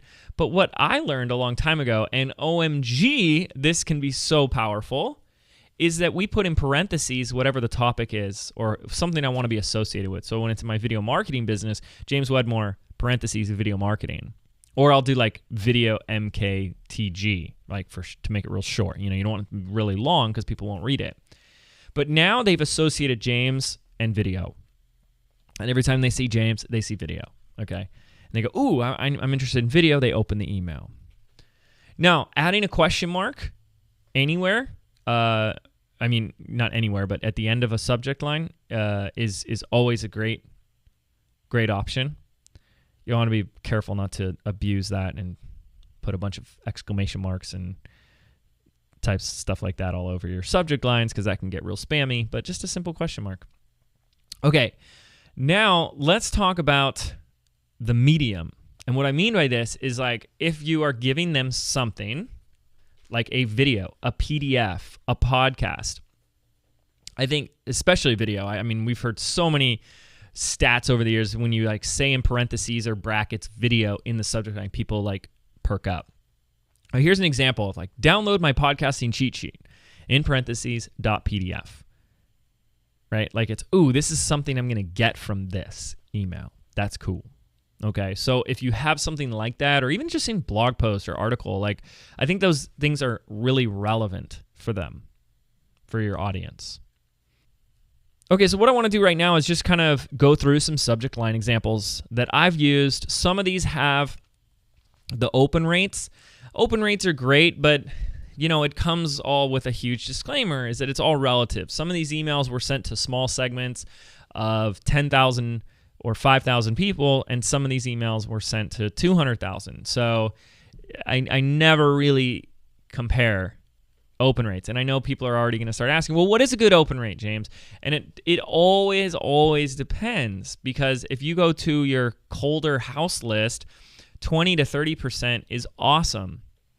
But if it's a warm list that you've been, you know, like let's say it's a brand new customer list, and these are, let's say you have 100 new customers who just bought, and you send out an email tomorrow and you get 20% open rate, like there's something wrong there. Does that make sense? So it's always relative, and I mean, you should have like 60 to 70% open rate on the day after you finish a launch and you have all these new customers and you send them an email about new bonus added, right? So just keep that in the back of your head as we go through this. So these are just some of my favorite subject lines of the last 6 months that I wanted to share with you. That I think you might enjoy. Okay, this is my latest one, and this is, I'm kind of notorious for this, or at least I think I'm notorious for just like making up words and putting a little play on words. So this is a sneaky peeky into our biggest launch ever. That had a 39% open rate. I was pretty excited about that. Anytime you can kind of give people a little behind the scenes look, that kind of feels like real, you know? This was cool. We did this on an exit survey after a launch finished. I want to know ... So obviously they got to open it to know what we need to know, right? Here's a promise-based email. How to monetize your expertise. Real simple. How to. But in parentheses, we put I think this makes this really personal. Just like, hey, have you read this? You know, just like, I'm checking in with you type thing. This one's really cool. You know, comparatively, 23% isn't as much as the other ones you've been seeing. But this is this was to a bigger list. And it's it's clear that we're talking about something we're selling here. But I love the use of all the little stuff we did here. Business by design, so that's the product name, with an arrow pointing at plus surprise with in asterisks bonus. I just loved that, you know, you can do some things like, don't abuse this, but then you can use like an arrow and asterisks and plus signs and kind of do these things to get a little bit more attention and have a little more dynamic subject line. Hey, are you up? Now I love this. I love that it's all lowercase too. It just seems very casual. Now obviously there's a time and a place for all these emails, right? This is an email I sent out at like 9 at night on the West Coast. Hey, are you up? You know, like, you don't just write this at like 10 a.m. on a Tuesday morning. So, you know, there's a right time and place for these type of emails. And I think what I was using this for was we had I think our cart was opening the next day for a product, and I was sending it to a warmer list, being like, hey, are you up? I'm really excited about tomorrow. Get ready. This is going to be awesome type thing. Okay. Do you have questions too? I like this one because it's a question. And it's like, it seems really, really personal, right? So that's a good one. And we just went through like an FAQ for one of our offers. And then this is a great one in terms of like we were sharing a case study, and I just love this style of headlines and subject lines and stuff, is how a food canner dropped perfectionism to launch her first course. So this is like there's promise and curiosity in there. It's just like, wait, what? Like a food canner? What's that? And oh, I have perfectionism and I want to launch my first course, right? So there's some examples there. I thought those were pretty fun. I thought I'd share them. Now, we're talking about more than just subject lines. So that's just one piece of this. We're going to move on, okay? Let's talk really quickly about intention number 2, which is once they've opened the email, right? We're not trying to get 100% opens, no, so that's okay. But once someone has opened it, your job isn't finished, and neither is theirs. We need to get the link clicked or the action taken in the email. And this is all going to come down, obviously, to the body copy, okay? So there's really 3 things that I break up the body copy into when I start writing an email. There's the context, the CTA, or the call to action, and the PS, okay? So we're going to explain all of these. The context is the setup. Like in a joke, right, a comedian has the setup and the punchline, and the punchline is the CTA. So the context is the setup. It really is creating the context for the call to action. It's why should I be reading this? Why does this matter? What does this have to do with me? Why will this benefit me? Why? Like they're just asking why. Like give me something to grab onto here. Okay. The call to action is, now that you know why, here's what you got to do. Okay. And it's what to do, why to do it, and how to do it. That's our simple 3-part call to action formula. And then the PS is like the final push. It's almost like, oh, and by the way, here's the cherry on top. Okay. Here's the one little final. If you're still reading this, here's that last thing for you. Okay. So what I'm going to do is I'm going to go through an example of Rick Mulready, a friend of mine, an email that we crafted and came up with a copywriter for one of my launches, and I'll take you through this whole thing. So let's get into that. Okay, so before I start reading this email to you, we might as well set up the overarching intention of the email. The intention of the email was to get subscribers and readers to register for a webinar that we were doing. So that's the intention of the email. So first off, let's take a look at this subject line because it's amazing. My first R-rated webinar, ... with James Wedmore, parentheses, and you're invited. Okay, so that's just awesome. You know, so that he's inviting people to a webinar that's obviously with me. So, I mean, I just love that subject line. First of all, R-rated is like this promise, but and it's kind of like sitting in the back of your head, like, what do you mean? Like, I got to find out, what does he mean by R-rated? Is he mean like this is gonna be vulgar, like inappropriate? Like, what are we talking about here? So you open it up and it says, I so badly wanted to impress you, which is why I asked my mentor and friend, James Wedmore, to send me the creme de la creme of case studies. To which James happily shouted in my ear, you, Rick, you're the best case study. Talk about your story. Turns out my life can be rolled into one killer case study for James Wedmore's program, Business by Design. I'm like a walking, talking, Brussels sprout eating poster boy man for a system that helps entrepreneurs create money on demand. And I'm not talking about some get-rich-quick trick. Homie, don't play that. Quite the opposite. Business by Design is centered around generosity, choosing you first, and choosing your life first. So what we've done here is shared a little bit of a story where Rick talks about how he wants to impress his audience. He's looking for a case study. James says, you're the best case study. And here's kind of how and why. And we've also been able to mention the product name. Okay, so I'm just gonna keep reading a little bit. It's kind of like your vehicle to support all of the above so you can stop hustling, sacrificing, and chasing idea fairies into the depths of darkness because you've worked too hard to sit on the sidelines for another year, decade, or longer. I should know. I sat on the sideline for years, forced to suck up to arrogant 24-year-olds in my digital ad sales position. I hated it. And I knew I could do more with my life. And if you want to know my entire R-rated business story, rated R for real, folks. So now he's revealed what R means. I'm sharing all the good, bad, and awkward details via live webinar on Wednesday, December 14th with James. So even right here, if you click on this link, this would take you to it. So it's like a soft call to action at this point. So, but up until this point, this is all the context. Okay. If we just opened up an email and said, I'm doing a webinar on all the good, bad, and awkward details of my business, click here, it wouldn't have the same effect as it did with all this that we added up to it, did it? Right? So this is the context. It's hey, let me tell you about the ups and downs that I've had and the struggles, and I've finally got the solution, and I'm going to share it with you, kind of thing. Okay.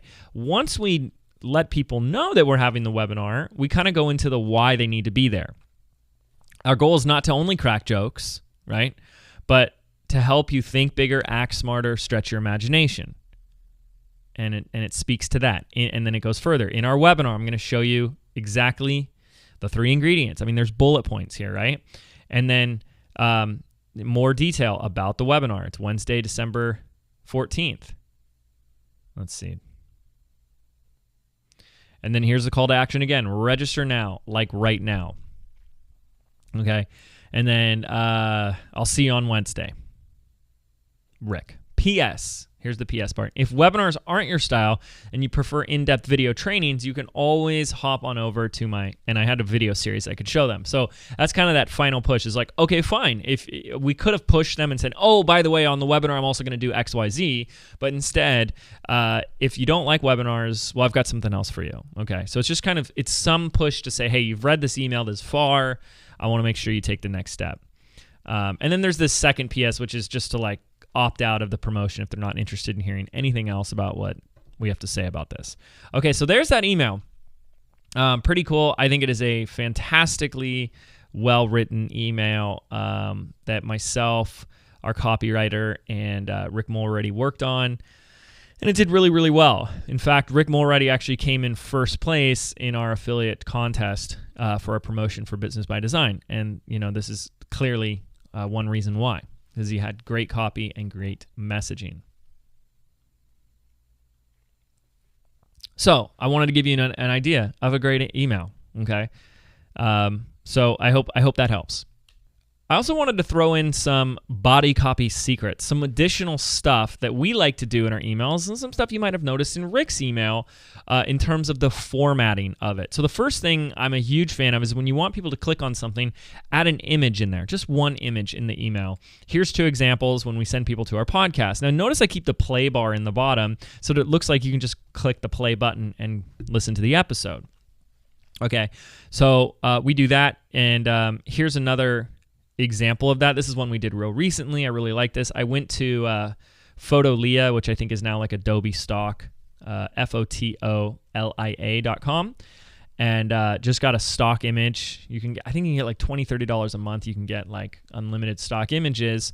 So you just grab a couple and go. But we added the text. We added my podcast graphic, and notice there's a button. I think when you can add the button in the graphic, like click here now, that can be really helpful as well. So that's the call to action image. Now let me share with you some other body copy, and this is kind of more just formatting style. First of all, plain formatting. Okay, I'm a huge advocate for just plain emails. You don't make a newsletter template with graphics and sidebars and 2 columns and background images when you're emailing your friends, right? Email your list the same style you would email your mom. 450 to 550 pixel width is also a huge, great practice because these are going to be longer emails and it's harder to read all the way across the page. So I like to stay within 450 and 550 pixel width, black and white. Okay, now another thing we like to do is to break up your copy. Okay, so if you just wrote, it would just be this long tower of words and sentences, and that can be overwhelming. If it feels like that, people stop reading it. So the first thing we do is when I need to like kind of make a big break, I just put an asterisk on its own line. and then skip another line. And that like really makes a separation, almost like it's a second email. Big thing is small paragraphs. I don't think I ever do more than 2 sentences in a single paragraph in an email, and neither should you. Every once in a while, you're going to want to bold or underline, maybe highlight, maybe capitalize something just to break it up. And instead of doing the asterisk, you can also do like one word or single word or very small sentences like, are you in? ? New paragraph. You know what I mean? Just like really small one word or small sentences to break up the body copy. Okay, so I hope this helps. I hope this is giving you a clear understanding of how you can write better emails. Now, I know most people here have written at least one email before. This is just to help improve it, make it better, right? Well, let's talk about intention number 3, which is to get the action. And this is just like the final cherry on top because most people don't think about this when they're writing their email. They're so focused on the great subject line and just having this cool story in the email that they kind of forget that when they get someone to click to go, let's say, to a webinar, that we also want them to register for the webinar. And so this also happens at the body copy level. So in our copy, and I think it comes down to this thing that we call presupposition. And it's really about telling them what to expect next. So it's just not, like, you can get away with it, but I'd be really mindful of just being like, hey, click this link, and they don't know what they're clicking. Have you ever seen those emails before and you're like, I didn't want to click on it. You just felt like I didn't know where it's going to take me. So why don't we just like kind of tell them? Okay, so the presupposition is a way in which we can write that presupposes that they're already going to click, that they're already going to take the action. So, you could say, click the link below, this is our call to action, to reserve your spot now. And when you register on the next page, you'll immediately receive your unique webinar login ID. Does this make sense? You're just telling them what, so here we are in this, if you look at it like a story, here we are in this present moment, right? Them reading your email. Well, the future of the story is they're going to click the link, they're going to go to the page, they're going to take the action. Just start telling the rest of the story. Hey, when you, let's say you want to send people to a blog post. Hey, when you finish reading the story, make sure to leave a comment or ask me any questions because I'm going to be on there all week checking those comments. Like, you've already told them what's happening next. When you click on that link and finish reading that blog post, when you finish listening to that podcast episode, if you haven't left us a review yet, make sure to do that. You know what I mean? You're just continuing the story into the future. And this could be one sentence. I mean, it's so simple. But I had to add it because I think people just like, there's something jarring when this isn't done. When you're like, read an email and you see a blue link, you click it, and it's like, this is not where I thought I was going to go. And you're like freaking out and you leave. Okay, so I hope you choose to do that.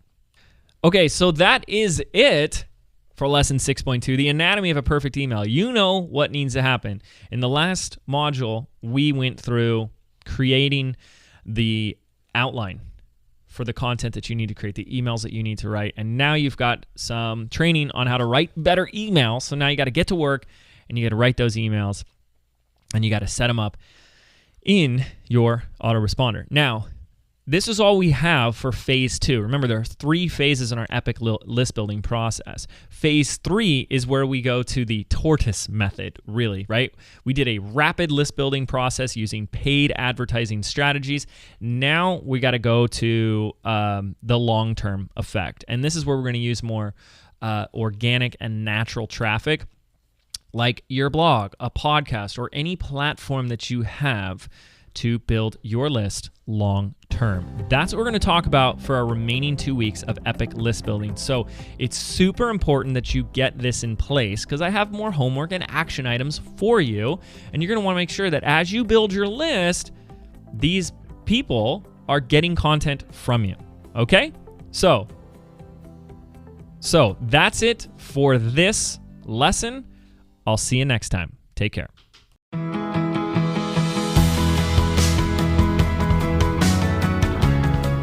Welcome to Module 4.5, where I'm going to take you through a series of questions to help you identify the transformation that your ideal customer wants. This is the results that they are willing to pay for. And we've all seen those like 2 a.m. infomercials where there's the before and after, right? This is exactly what you're going to be creating as well, the before and after. And again, if you went through the offer module, you'll know that this is very similar. These first few pieces are similar, so it should be the same answers. Maybe some new stuff comes up. So right now it might feel a little repetitive. That's okay. It's normal because we're speaking to the same questions here. But we're going to take this deeper. Okay, but it still means do the work. So let's get into these questions. We're looking at 3 things. It's the exact antithesis of what we did in the last video. So we got really clear on the before. We're now going to get really clear on the after. It's the external result. It's the internal state of that result. And it's the ripple effect of this transformation. So let me explain this a little bit. So first of all, I want you to play around with this analogy. I want you to just like imagine your ideal customer for a moment. And I want you to imagine they got a magic genie lamp. And they rub that little lamp, genie pops out, and they got one wish in the realm of what you teach. What would they wish for? What if they could just wave a magic wand and poof, something would happen in their life? You know, like if you're a relationship expert, what would they want in the realm of relationships? Or in, whatever you teach, what would they want if they just had a magic wand or a genie in a lamp?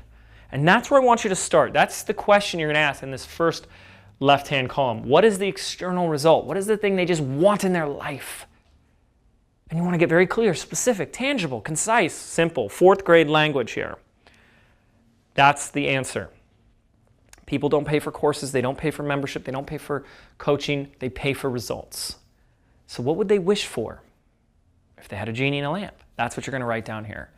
Okay? The second thing is then how do they feel about that?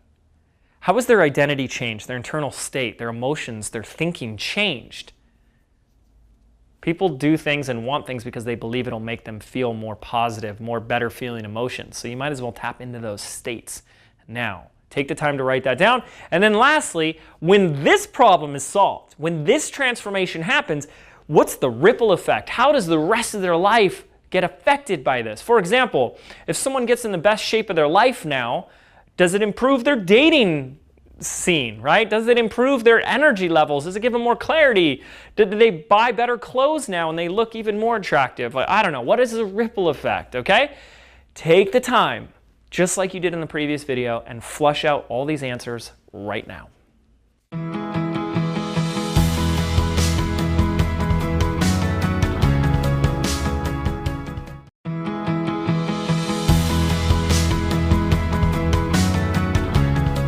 All right, you guys, welcome to Module 4.3, where we're going to take you through an exercise to quickly get some clarity around your ideal customer. So if you haven't already, print down the accompanied worksheets, PDFs, or use your resource book here, because we're going to start doing some writing in just a second. Now, it's also important to mention that at this point, you should have known your niche, which means you've gone through our Nail Your Niche masterclass, so you've gotten some clarity on who you're here to serve, and you've gone through Module 3, which is identifying your irresistible home run offer, which also helps you to get clear on who you're serving. So this shouldn't be too much work here. You should have an idea, but it's worth writing down, okay? So the first set of questions is to get some clarity around your ideal customer, and we've broken this up into 2 parts. You can start on either side. You can start on the right side by getting clear on who your customer is not. This is really important because in your messaging, you're actually going to be saying, here's who this is not for. The more you explain who it's not for, through a process of elimination, the people that are a right fit for you are going to feel even more special. When you start to say, it's not for this type of person, it's not for this type of person, it's not for that type of person, the person that's saying, oh, that leaves me, they're going to feel like this is really for them. So you want to take the time to flush these both out, okay? So I like to start here first. So if I was offering business by design, I would say, first of all, this is not for local businesses. This is not for brick and mortars, right? This is not for service-based business. It's not for somebody who doesn't want to create digital products. I'd also say it's not for MLM people, multi-level marketing. It's not for opportunity seekers. It's not for the dabblers. So I'm really fleshing out who it's not for. You can even start getting into other like characteristics and ways of being. It's not for people that are looking for a get-rich-quick solution. It's not for, the opportunity seekers, right? So you can start to flush out all that it's not, who it's not for. Then, hopefully, it's really clear on who it is for.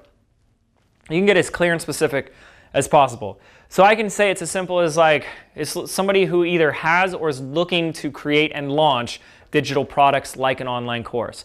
It's somebody who is an author, a speaker, a coach, a thought leader, a personal brand, an influencer.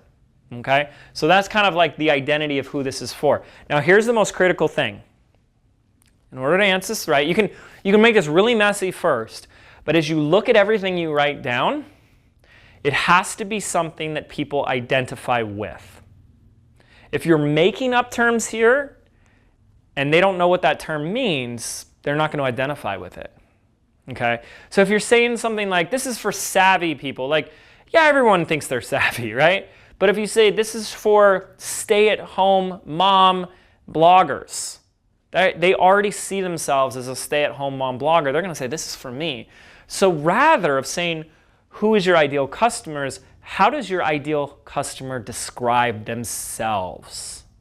That's what's going to really help you nail this one. Okay? So take as much time as you need and flush this out. So you have a very clear picture of who your ideal customer is, how they describe themselves, and who your ideal customer is not, how they don't want to be associated with, who they don't want to be associated with. What do they not want to call themselves? Do you want to be considered lazy? Do you want to be known as an opportunity seeker? Do you want to be known as someone who's non-committed? Of course not, right? So flush that down for you. Do that now, and when you're ready, and only once you finish this, I'll see you in the next video. Take care.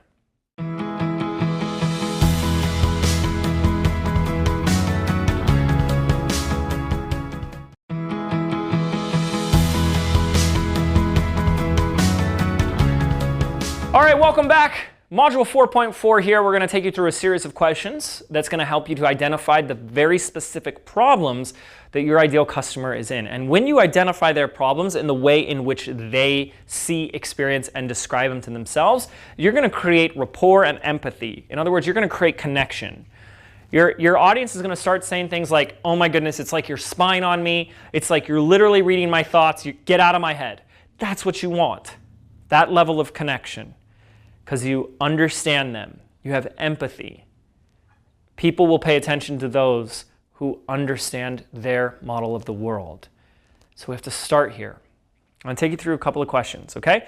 The first is we're looking at what we would call the external problem. Now this is going to be a little tricky, but the external problem is something that we would capture with a video camera. So what would a video camera capture, right? You remember me talking about this in Module 3. It needs to be specific, clear, concrete, and tangible. And what we're really going for is the symptom. This is the game changer. There is a difference between the problem and the symptom. And the example I gave before was a headache. The problem with a headache could be dehydration. Like that's what's causing the problem? Oh, you're dehydrated. That's the problem. Yes, but people don't walk around saying I'm dehydrated. They walk around saying my head is throbbing. Symptom. They're describing the symptom. They're describing the pain. So, what is the external problem? Like if we filmed a video of them, what would we see? Or what would we not see? Right? Is it that stubborn belly fat? Is it that they're alone on a Friday night? Is it they don't have engagement on their Instagram posts? No one's commenting, no one's buying, no one's opting in. What is that external problem? That's what they're looking for a solution towards. Okay? So take the time and do that. Make sure it's specific, clear, concise, and tangible. 4th grade level, no metaphors. Like literally like a 10-year-old has to get what you're saying. Okay? Make it messy. Do as much writing as you can here and then come back and refine it. Next, we're going to look at the internal problem. The internal problem is what they think and feel about this problem. It's what they say to themselves. It's how they feel about this problem, the emotional states. You can't start here. We lead here. We start here and we move here. It's like right now, if you're not seeing the leads and sales, external problem in your business, you're probably starting to say things like, am I really cut out for this? Or what am I doing wrong? Or why is everyone else doing this but I can't? External problem moving to the internal, their internal representation of the symptom of the problem. Okay? But if you're just saying, I help people get unstuck, unstuck is not an external problem, it's their experience, their internal experience of the external problem. For example, I see entrepreneurs telling me all the time that they're stuck. And I said, hey, if you were making $100,000 a month, would you be stuck? And they said, no. Say, oh, okay. So it's not that you're stuck, it's just that you just don't have the money you'd like to be making in your business. You're not getting the sales you'd like, you're not getting the leads you'd like. Yes, got it. So the external problem is not that they're stuck, it's that they don't have the leads, the sales, the results that they want. Yes. So if you're speaking in your messaging and leading with these broad, intangible problems, you're going to be too general. We need to like cut through the noise with a specificity knife.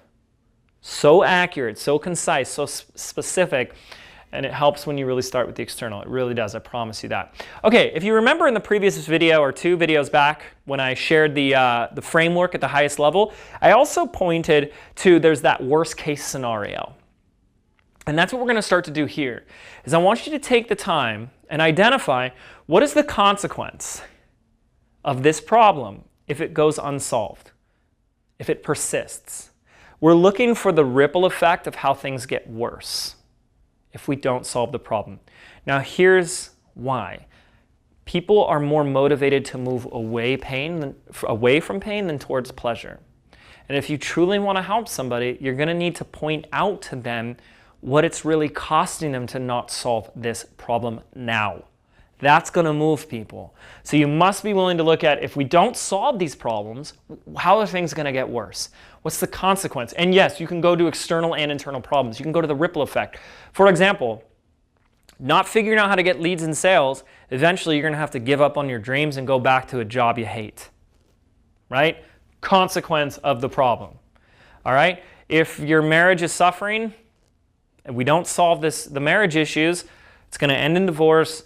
It's going to be costly. It's going to have stress on the kids, and stress in your life, right? Ripple effect, consequence of the problem. Take the time, answer all these questions, and please really take the time you need here to do this right. And when you're done, and only then, I'll see you in the next video. Take care.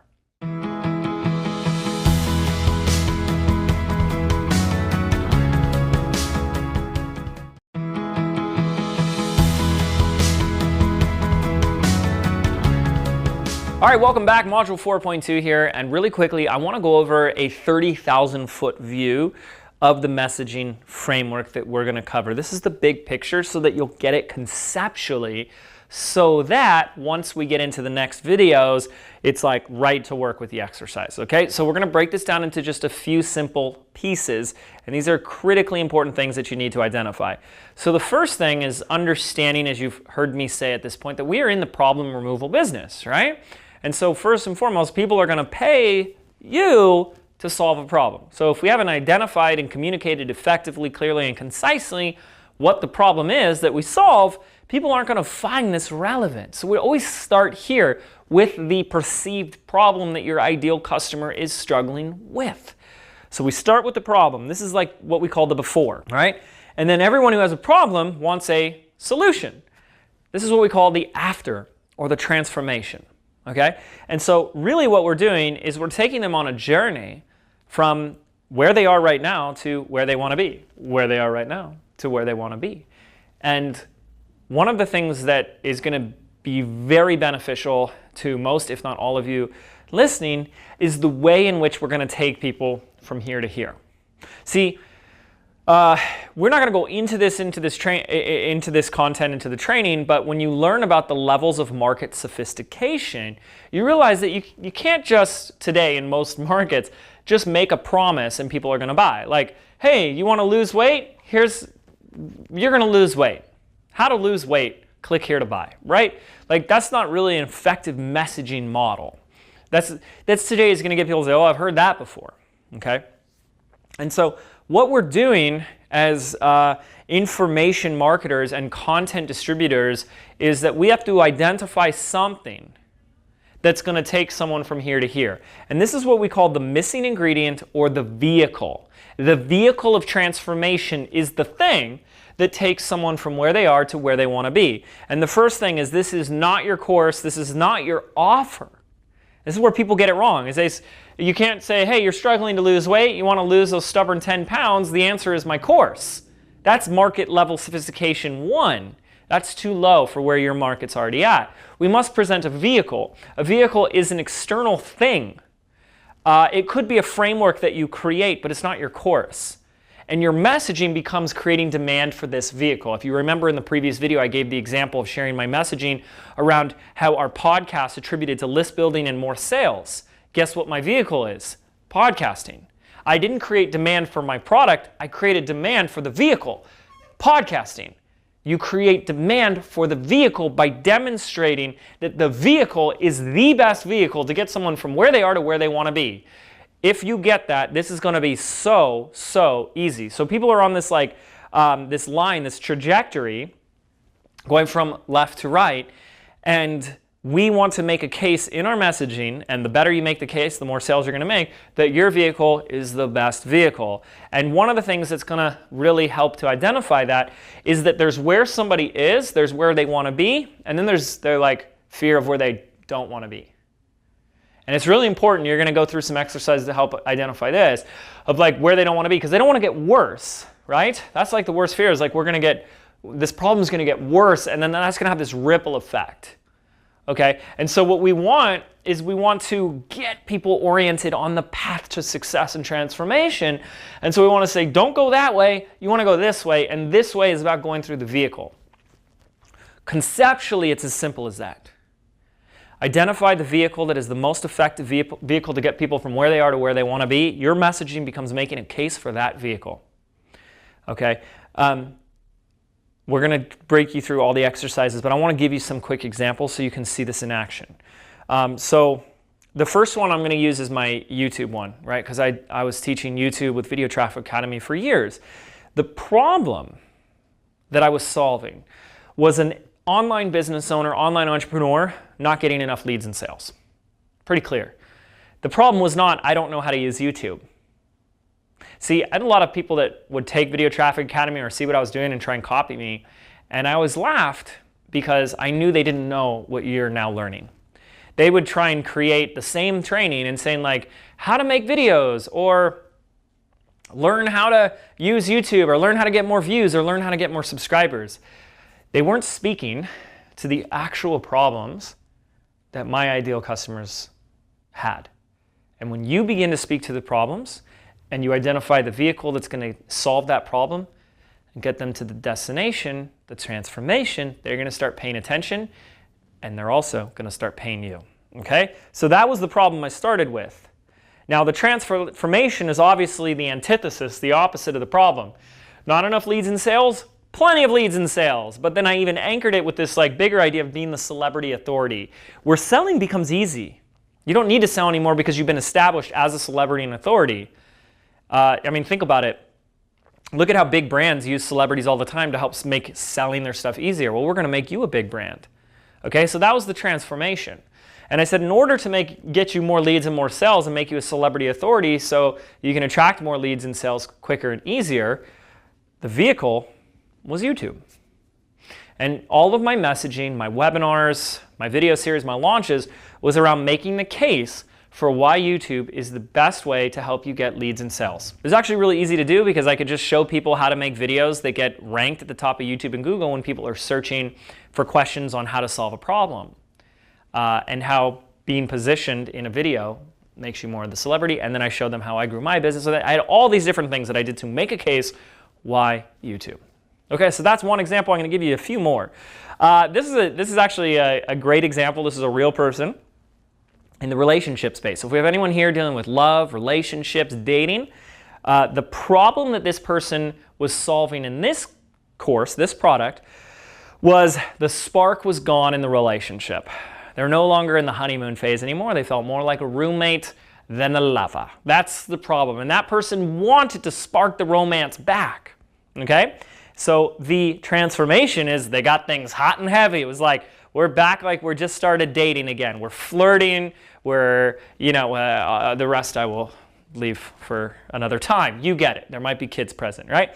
So that's the problem, transformation, and a gap. And this individual created a very unique vehicle of transformation. Text messages. Yep. The product, you can go Google this, it's called Text the Romance Back, and showed men or women how to use the power of text messages to flirt your way back into your boyfriend or girlfriend's heart and create some hot and heavy conversations with them using text messages. Who knew? But it was unique. It was different.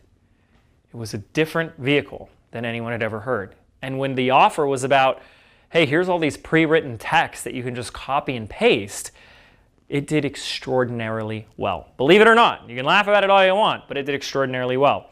Okay, here's Patty Palmer's example. She is a retired art teacher teaching or working with art teachers. And what their problem was is they're struggling to teach art. They don't know how. Like there are a lot of them that's like, I don't know what to teach, or I don't know how to do the teaching, and I'm not artistic and I don't have the time. So that's the problem that she's dealing with her clients and her students. And so obviously the end result is they're a confident art teacher that's fostering creativity for children, teaching confidently, teaching effectively art to young children. That's the transformation. The vehicle for her was pre-made, proven art templates. What if I just create the curriculum for you and hand it to you? Wow, that is so easy, and that's exactly what she does and helps thousands of art teachers all around the world with that. Okay, so I gave you a few examples here, right? Hopefully this helped. A few examples in a couple of different niches. Now, it doesn't matter if you don't know what your vehicle is yet. It doesn't matter if you're not super clear on these different ingredients like problem transformation yet, because that's what we're here to do in this module. It's going to get messy. Let it get messy. Do the work. Take the time to answer these questions. Write down whatever comes up. So put on those gloves because we're going to get our hands dirty. I'll see you in that next video. Take care.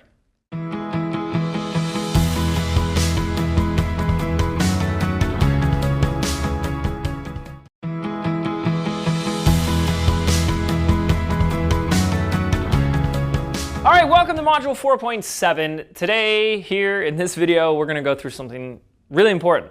This is identifying the missing ingredient, i.e. the vehicle of transformation. This is that thing that I mentioned to you in the second video of this module that's going to be the vehicle of transformation, the thing that's going to take people from where they are to where they want to be. This is like the pinnacle of your entire messaging framework, because the entire point of your messaging is to make a case for your vehicle. That your vehicle, your thing, is the thing that's going to take people to where they want to be. And right now, you might not necessarily know what that is. We're going to figure it out. But I'll tell you in the most simplistic sense. It's either like an external thing like Instagram stories with Tyler McCall. That was his vehicle. It's like how to connect with your audience and get more sales through the power of Instagram stories. Instagram stories is the vehicle in that sense, okay? For me, Video Traffic Academy, YouTube was my vehicle, okay? So you'll have to find out what that vehicle is for you. And it could also be a framework. You could create something, but the vehicle is not the name of your course. Your course, your membership teaches the framework. It teaches the vehicle. We're creating demand for this vehicle, okay? So in order to do that, we have to just answer a couple of questions. What is the thing that will get your customer to the transformation? So like one way you could look at this is if you get really present with an ideal customer of yours, you notice that they're in their problem and you notice that they want this transformation. And you're like, I could teach you one thing right now. If you just do this one thing, this will make all the difference for you. Maybe that one thing is your vehicle. Maybe you need to create a framework. If you need to create a framework, you got to create the framework, right? But for most people, it's something external or it's a framework that you create. Okay, then a lot of what we do from this point forward is going to be how you prove that this is the biggest, best, most amazing, awesome vehicle. Why this vehicle over anything else? This, by the way, is how you overcome saturation and sophistication in the marketplace. Through the vehicle. I mean, how many other people are talking about, how to get more leads and sales, right? But we talked about the digital CEO. The digital CEO is an identity level vehicle. We anchored the identity of digital CEO and positioned it as the vehicle necessary to the results that you want, okay? So we then spent a lot of time proving that this is the right vehicle. So you're going to want to look for statistics and market data, case studies, any other examples or any other content to prove this. Why is this the best vehicle? Why is this the thing that we should be focusing on, paying close attention to? Why should we use this plan, this strategy, this framework over anything else? So much of your content needs to be that. You don't just jump into all this how-to teaching because they may not be convinced of the vehicle yet. You can't go teaching how to do a Facebook group if people are sitting there going, well, why do I need to do a Facebook group? You need to make the case for it. And then we're going to do two more things. The next is what we call the domino belief. This is basically a superlative to the transformation. Okay, so you're going to take some time on this because this can be challenging, but basically it's a belief that is the summary statement of your vehicle. So the example I included here is that YouTube is the most effective way to drive quality traffic to your website. I've done a couple. I've said things like YouTube is the fastest way to drive free traffic to your business, right? It's a superlative where you take the vehicle, superlative, link it to the transformation. This takes some time, right? One of the classic examples that I heard that I really love was live events is the most effective way to sell high-ticket items, high-ticket products, high-ticket offers. Live events is the most effective way to sell high-ticket items. This is a great example. What's the vehicle? Live events, right? So they're making a case for live events, why you should have live events in your business, okay? If you want to cut through the noise and through the saturation and sophistication, you're going to need to identify your missing ingredient, i.e. your vehicle. It's presented as the missing ingredient, right? Like the reason you don't have this is because you don't have the vehicle, the missing ingredient. Like in the fitness space, things like intermittent fasting, the ketogenic diet. These are great examples of people that have used those types of diets as the vehicle. Why getting on a keto diet is going to help you get the results you want. Okay? So what is your missing ingredient? And lastly, we got to look at the consequence, again, of not believing or adopting this belief. What is the consequence of not adopting this domino belief? This is what may be for some the most challenging of the entire messaging framework, but it's also the most important. So you want to spend as much time here as humanly possible, okay? What is the thing? What is the vehicle? What is the missing ingredient that's going to take your ideal customer from where they are to where they want to be? Then we need to make sure we do anything and everything in our power to make the case. Market data, your story, case studies, whatever you can find. Then we need to put the whole thing down into one statement that says this ingredient is the most fastest, efficient, best way to get to the transformation that they want. One of the things that we've used over and over again, the more structure you have in your business, the more freedom you get in your life, right? That's one example of one of our superlative statements, or close enough, right? Where we're selling more structure, more processes gives you the transformation you want, more freedom. Okay? And then the consequence of not believing. Whew, spend as much time as you need here, make it messy, do all the things you need to do, and then I'll see you in the next video. Take care.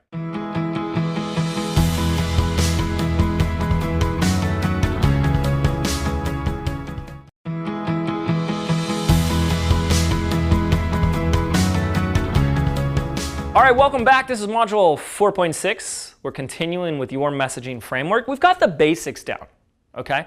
We got the before and the after. So hopefully you're pretty confident with that. But one of the things when it comes to a launch or a webinar, one of the most common questions that gets asked is what content do I include? How much content do I include? What if I give too much content? And one of the biggest mistakes out there, like one of the biggest lies, is that you just teach all your best stuff for free. Give the most value, all the how-to content, and then people will buy from you. I can't tell you how inaccurate that statement is, because far too many people I know have done that. They poured their heart and soul into the best content they had for free. They felt so good. They got off that webinar, that live, whatever, and no one bought. Are you telling me that the reason that no one bought was because you still didn't provide enough value? There is not a direct correlation with how much how-to training you give and how much people are going to buy. This is about the strategic types of content, and when you get this right, it's such a game changer. It's the right type of content. Remember, this entire messaging framework is about creating demand and desire. And when you teach too much of the wrong stuff, all you do is overwhelm and confuse. Now, does an overwhelmed, confused mind buy? No! They run for the hills. We don't want to do that. So we can't overwhelm, we can't confuse. It's the right type of content. So this exercise right here is designed to help flush out the best content ideas. And it's far less about giving all the how-tos. Have you ever heard anyone say, sell the what, and then you deliver the how? Well, it's a simplistic statement, but that's kind of what we're getting at here. So what you're going to do is we're going to identify, we're going to start accessing the right type of content by identifying the biggest mistakes that your audience is making. So now that we know that there's like where they are, which is a problem, right? It's like they want something but they don't have it, and then they want this end result. Well, the reason they don't have that end result is because they're making mistakes of some sort. They have mistakes, they have limiting beliefs, they have thoughts, perspectives, strategies, things that they're doing that are not working. And what you want to do on this left-hand column is you're going to flush them out in as greatest detail as humanly possible. You're going to flush out every single limiting belief, mistake, misconception, you name it, that your most ideal customer is making when it comes to them trying to get the results they want. One example that comes to mind is when I see course creators not launching or selling their product because their list isn't big enough. They're waiting for their list to get to a certain size before they launch, without realizing that it's your launch that builds your list, as you now know. Okay, so flush out all the mistakes, and you're going to leave space here because you're going to figure out how exactly you're going to discredit each of these mistakes. You're going to remove these mistakes from their lives. See, instead of just giving people 1,000 new things that they have to go do, which is confusing and overwhelming, we're going to take a very different, it's like #backwards approach, by spending more of our time in our training and our free content, our messaging, in removing what's getting in the way. When you remove these limiting beliefs, these misconceptions, these mistakes, the path becomes so much more simple, so much more clear, and all paths will lead to you. So really quickly, I want to show you how you can do this. Once you've identified all the mistakes on the left-hand side, we can get to work on how to discredit them. So I'm going to start with an example, and this is one of my favorite examples to share, and it's this idea of you gotta work hard and hustle if you want to be successful. So this whole, if I just work 14 hours a day, I'm going to be successful kind of idea. So this is a misconception. This is a broken strategy. So what we want to do is we want to create a strategy for how we can discredit this. We want to come up with a rebuttal to this statement. Now this is how you do it. This is really simple, but it will take some practice. It is a skill. First of all, if you look at every single thing that you wrote down as a mistake or misconception, chances are most of them, if not all of them, can be broken down into two parts. What I like to call A and B. They have an A and a B. So right here it says you got to work hard and hustle to be successful.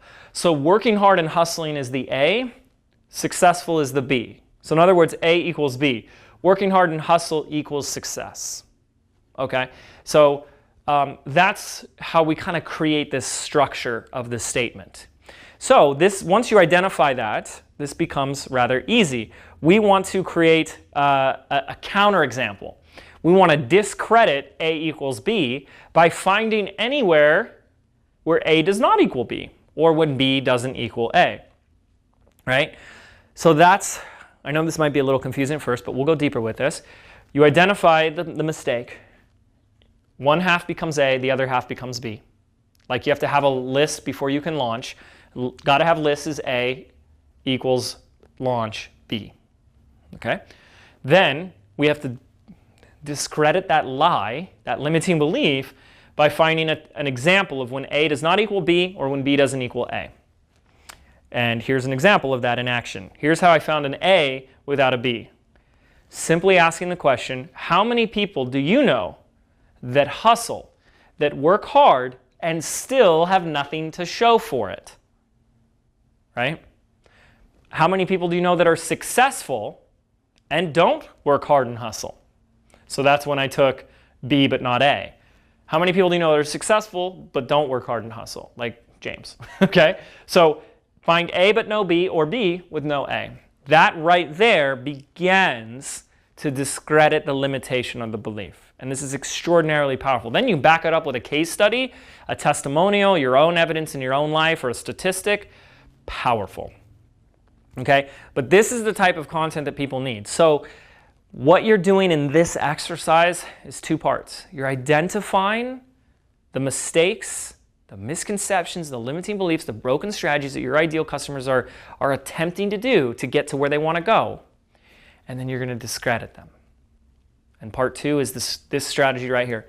Keep it as simple as you possibly can. So take your time with this, because this is going to be a lot of the content that you're going to be using when you create your entire messaging for that next launch, webinar, or promotion. Okay? Do the work, and then I'll see you in the next video. Take care.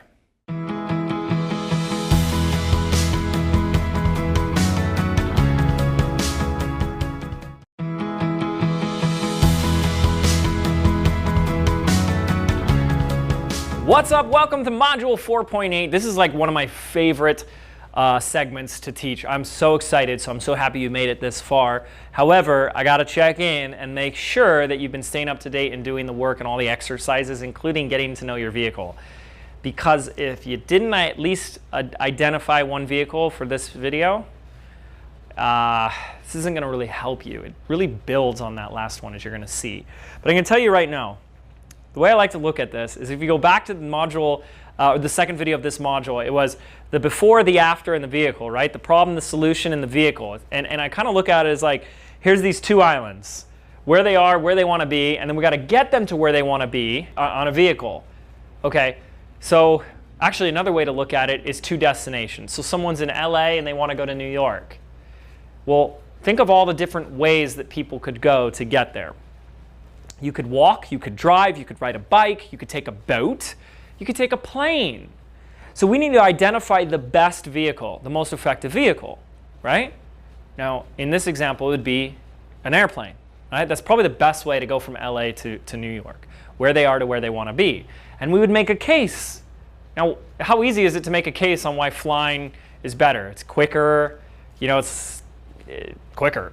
That's going to be the biggest thing. It's going to take far less time. It's like, do you want to take 5 hours or 5 days? It's up to you. It's probably going to take longer than 5 days, right? So it's really easy to make a case. But at this point, that's what you did in the last video, you'll have objections about the vehicle. People will have their yeah buts about flying in a plane. Security, the cost, sitting in a crappy coach seat for 6 hours, the food, right? There's all these objections that are inherent and come with the vehicle. And if you don't address and dismantle these objections, they're not going to buy, right? If you tell somebody, hey, if you want to get to New York, you got to fly, and they like have all these objections around flying, like they have a fear of flying, in this metaphorical example, they're not going to fly, okay? So we need to address all of these objections. So that's exactly what this entire video is intended to do. I'm going to show you like one of the most powerful strategies for doing this. So I hope you're excited. So the first thing on this exercise worksheet, you're going to identify all the objections. In other words, like, why haven't they tried this thing before? Why haven't they done podcasting or YouTube or live events or an airplane? They'll say, well, this sounds great, but, you know, like Facebook ads. Oh, it's too much money. It's too complicated, too techy, too risky, right? These are all the objections. And you want to take the time and flush out every single objection. Every single objection. Okay? And then we have to create a strategy for dismantling each of these objections. And that's exactly what I'm going to show you how to do in this video. So I really do hope you take the time to flush out this left-hand column now. So pause this video. Get at least 3 done now before we continue, because it's going to make a lot more sense when you have that context. Okay? Here we go. You ready to dismantle some objections? Great. The first thing we got to do is realize that an objection is really a belief. Okay? An objection is a belief that counters the sale. It's a belief that they're holding, which a belief is a thought you continue to think. And it's a belief that is preventing the sale. In other words, if this person continues to hold on to this thought pattern in their mind, they will not take action and buy, because all behavior is predicated by beliefs. In other words, it's our belief system, by and large, that is determining which actions we take and which actions we don't take as well. Okay? I hope that made sense. So to keep this as simple as possible, there's only, in the realm of language, there's only 2 types of beliefs. Only 2 types of belief. There's an equivalence or equals types of belief and a cause and effect type belief. The equivalence type beliefs are beliefs where people say things like, this is this means that, I am this, or I am not this, they are this, people are bad, you know, sales is sleazy. Okay, these are beliefs, and they're equivalent type beliefs. They're making judgments and opinions and just blanket statements about something. And anytime someone says that, it's a belief, because everything is a belief, including what I just said. Then there are, so we can state it as A equals B. Then there are cause and effect type beliefs. A lot of these cause and effect type beliefs are like future predictions. Like, if I do this, then that's going to happen. Well, how do you know? It hasn't happened yet, right? If this, then that. It's also a lot of because. When you hear people say because, I can't launch because I don't have a list, then the belief is, if I don't have a list, then I can't launch. Okay? So we have basically 2 types of beliefs. It's okay if this doesn't make sense yet, because it will. So if A, then B. So if you remember when we were looking at the mistakes, we broke every statement someone was saying up into 2 parts, A and B. Okay? Same thing here. So here's some examples of this. This is too expensive. This is too time-consuming. Those aren't facts. Those are beliefs. They're beliefs. They're objections. An objection is simply a belief that would prevent the behavior of buying. So is someone going to say this is too expensive, believe that to be true, and still buy? No. So we must not try and convince them of anything. We must discredit the belief. Okay? And we're going to show you how to do this. How powerful is that going to be? So much of your messaging is really about discrediting the counter beliefs that would get in the way of them buying. Okay? So I am not an authority is a great example of one. People talking about themselves. It's a belief, right? I don't have a big list, therefore I can't launch. I've used that example. If I put this out here, then people will criticize me, reject me, judge me, say bad things about me. Okay? If this, then that type belief. So what you're going to want to do is you want to look at your list of objections, and you really want to find out the belief behind it. Because here's something really powerful. When you go and do your launch, your promotion, your webinar, people are going to ask questions. Especially once the offer is out there, they're going to ask questions. All of these questions about your offer and about what you do is actually an objection masked as a question. And behind that objection is the belief. One of the biggest mistakes that people are making is that when the question is asked, they answer the question. No. We must take the time and the due diligence to uncover what is the belief that is behind this question, and then shift that belief. I'm going to give you an example of this so you can really see it, okay? So here's a common question that everyone here is going to get. How long is your course? You put your course out there and someone says, how many hours is it? And then what most people do is they just answer the question. It's 8.5 hours 15 seconds. It's 8 hours, 32 minutes, and 12 seconds. I answer the question, right? Except the question was coming from an objection, which was coming from a belief. And the challenge with this one particularly, this is why I like to give this one as an example, we don't know what the belief is, right? Because it could be coming from the objection of, I don't have time. If it's too long, I can't buy. If it takes too long, I won't buy. But it could also be coming from, the last course I bought was only like 30 minutes long. It didn't have enough information. I got scammed. I got to make sure this one's long enough. Holy cow. You don't know where the objection or the belief is coming from. You're damned if you do, you're damned if you don't, right? However, beneath both of those objections is a deeper belief.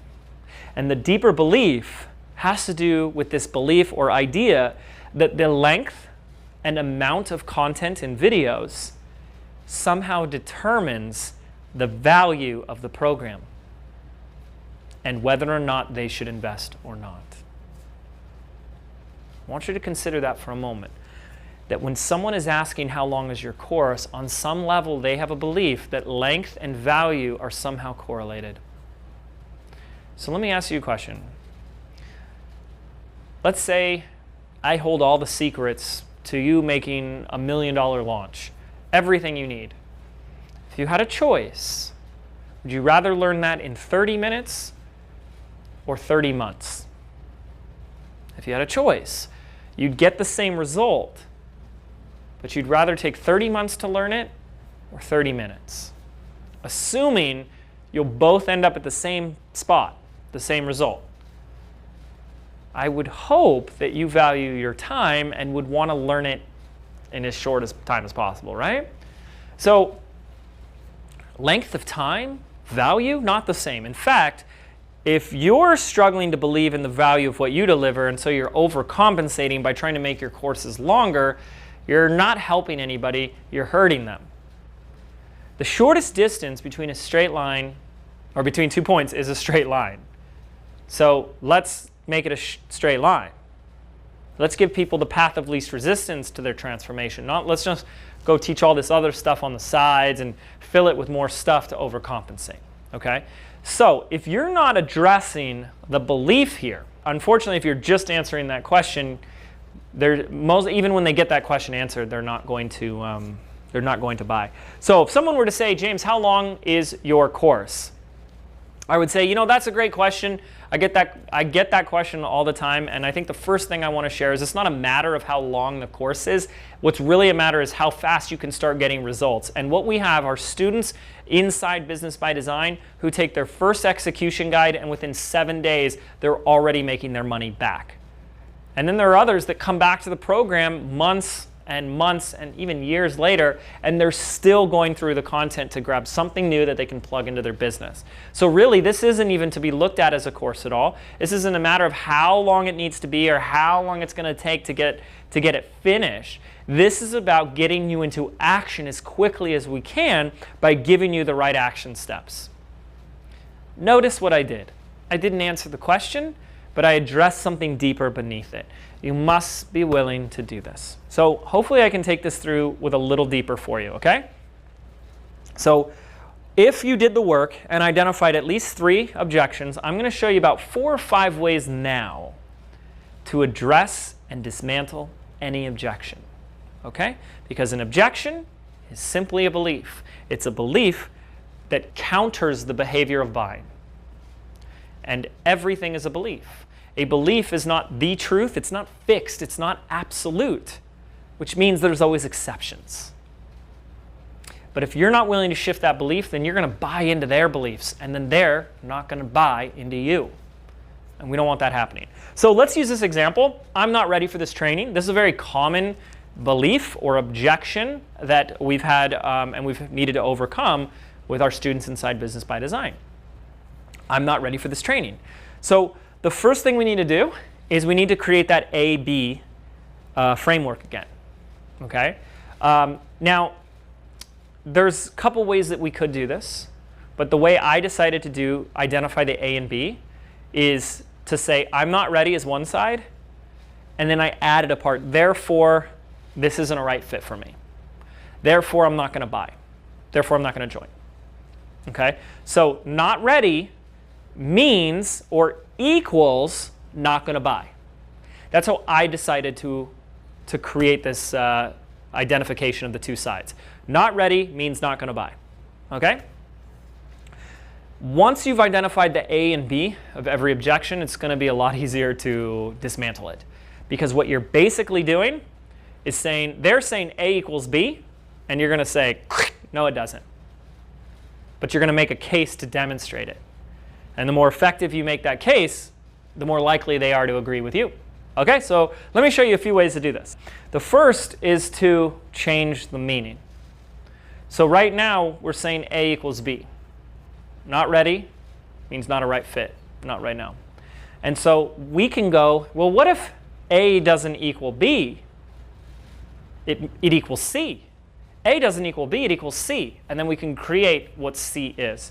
And so in this example, I did my best here by showing you an example by just saying, it's not a matter of how ready you are, it's a matter of how committed you are. So people are saying, I'm not ready, therefore I'm not a right fit. And I'm saying it's not a matter of how ready you are, it's a matter of how committed you are. In fact, I would even take this better or deeper and say, the fact is, being ready is an illusion. When have you ever known that you're ready to do anything? And if you're waiting until you are ready, how long are you going to wait? Oops. Okay, so notice I'm just starting to dismantle, discredit, kind of break apart that not ready means not a right fit. The fact is you'll never be ready. But that shouldn't prevent you from taking action right now, because if you're committed, you can do something about it. Okay? So I changed the A, which is not ready, to committed. As long as you're committed, then it is a right fit for you. Okay? Hopefully that makes sense. But there's other ways to do this. Let me go into the next one. The next one is what we would call a positive reframe or a positive perspective. We want to see, how is this a good thing? You want to look at the objection and point it as a good thing. That's actually a good thing because, okay, so that's a good thing, or you think that, well, that's a good thing because.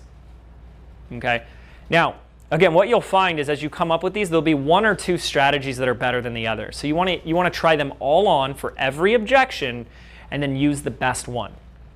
So I'm going to give you another one. This is with my YouTube stuff. So YouTube and video is the vehicle, and one of the biggest objections is people saying video is so time consuming. So notice what I do here.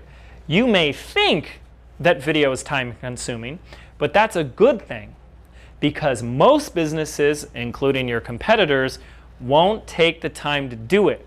So you'll be the one that stands out. So I'm showing them how that's a benefit.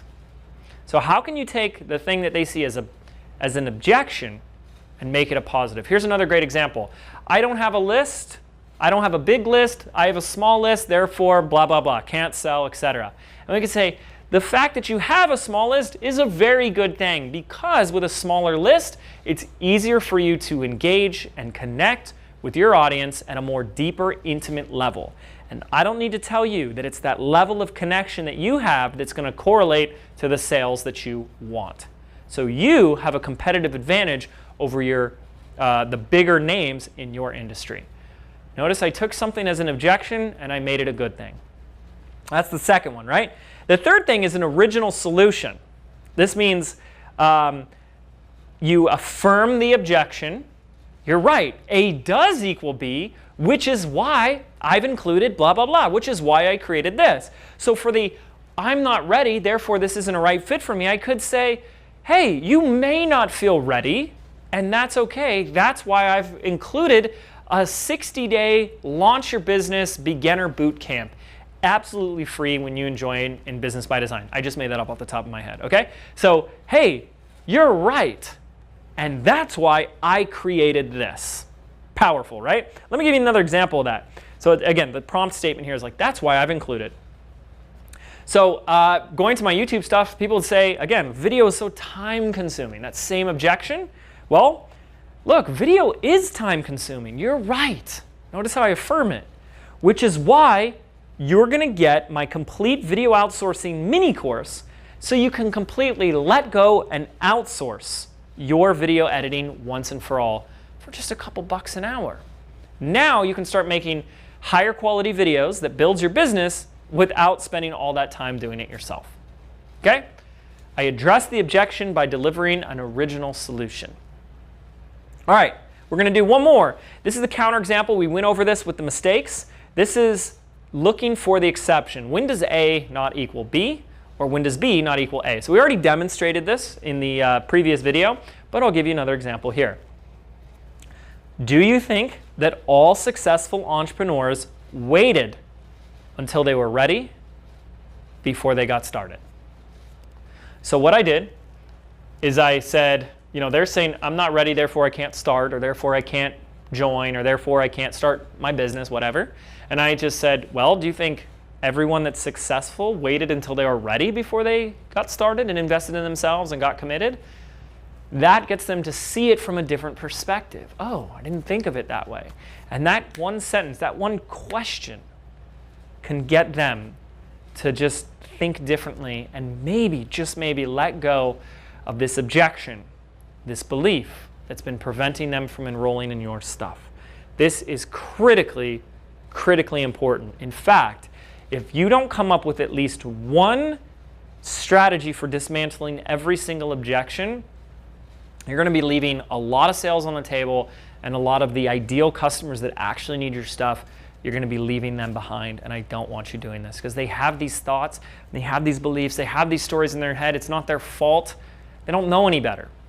And it's our job to show them the perspectives and the beliefs of the type of people Be-Do have that have the results that they want. They need to start thinking differently about their life and what they want now if they're ever going to change. Okay? Now, one final, I would say, like, you know, gasoline on the fire strategy to always do that's just going to help with every single one of these strategies for dismantling objections is to just back it up with proof, case study. Yes, you can use yourself, but to use a student, a client, a customer that used to have the same belief, who dealt with the same thing, is going to be so much more powerful here. It's evidence. People need their logical mind because a lot of these beliefs are of the ego. So they're these rational, they're perceived rational, logical beliefs, but it's a lot of like fear. And it needs to be fed with some logic and rationale so people can like sleep at night and trust. And so when we can give them physical, tangible evidence of other people just like them, they can finally let this go. Okay, so for example, I shared in our free video series, one of the big objections is I don't have time to build a business. So I just gave an example of Fernanda Lindekaniche, who built a 6-figure business in her first year online while having a full-time corporate job and being a wife with 3 kids. And I'm like, if she can do it, then you can do it, right? I gave that case study. So I've included one here. You can just say something like, hey, if you've been thinking this, well, that's what Michelle thought as well, right? That's what Michelle thought until she started filming and editing with her iPhone. She was able to film, edit, upload a video in less than 30 minutes a day. Now, boom, she has over 10,000 views on her YouTube channel. If Michelle can do it, so can you. Okay? So, very simple, yet this is very powerful.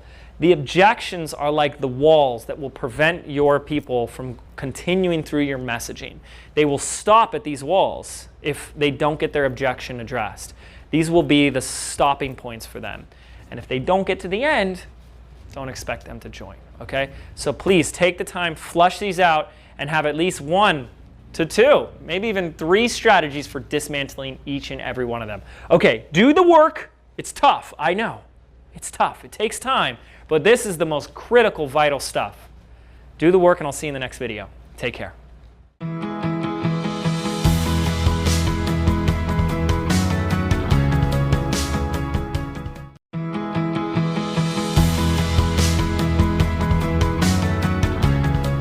All right, making our way through the messaging framework. Here in module 4.11, we're simply going to identify a piece of content or two that is going to be their first steps. Okay, you're going to notice that when this all comes together at the end, once we've presented the vehicle, we've shared the origin story, a case study or two, people are going to be chomping at the bit to get ready, to get going, right? And so you're going to want to say something like, so what's the first step? Well, first we must okay? So here's the prompt, here's the question. If I'm your ideal customer, I just went through your messaging and I agree with your missing ingredient, your vehicle. You've made this amazing case for your vehicle and I'm like, I'm in. What is truly the absolute first step? What is that very first step? For us, inside Business by Design and the Rise of the Digital CEO, the first step is actually to take the CEO assessment quiz. The first step is to figure out what role you have been filling. It may be to figure out, is this really the right vehicle for you? What is that first step? Now, are you going to get this perfectly? Are you going to know whether you did or not? No, but just come up with a couple ideas. But it should be that very first step that really gives them a little bit of confidence and certainty and gets them to take a little bit of action, but doesn't put them in overwhelm. Okay, so for us, it was an assessment. Figure out what role you're in so we can come up with a plan with how to get you to the digital CEO role. Okay, take the time you need here to fill out a couple ideas, one or two at least, for what your first step content can be for your audience. Do that and I'll see you in the next video. Take care.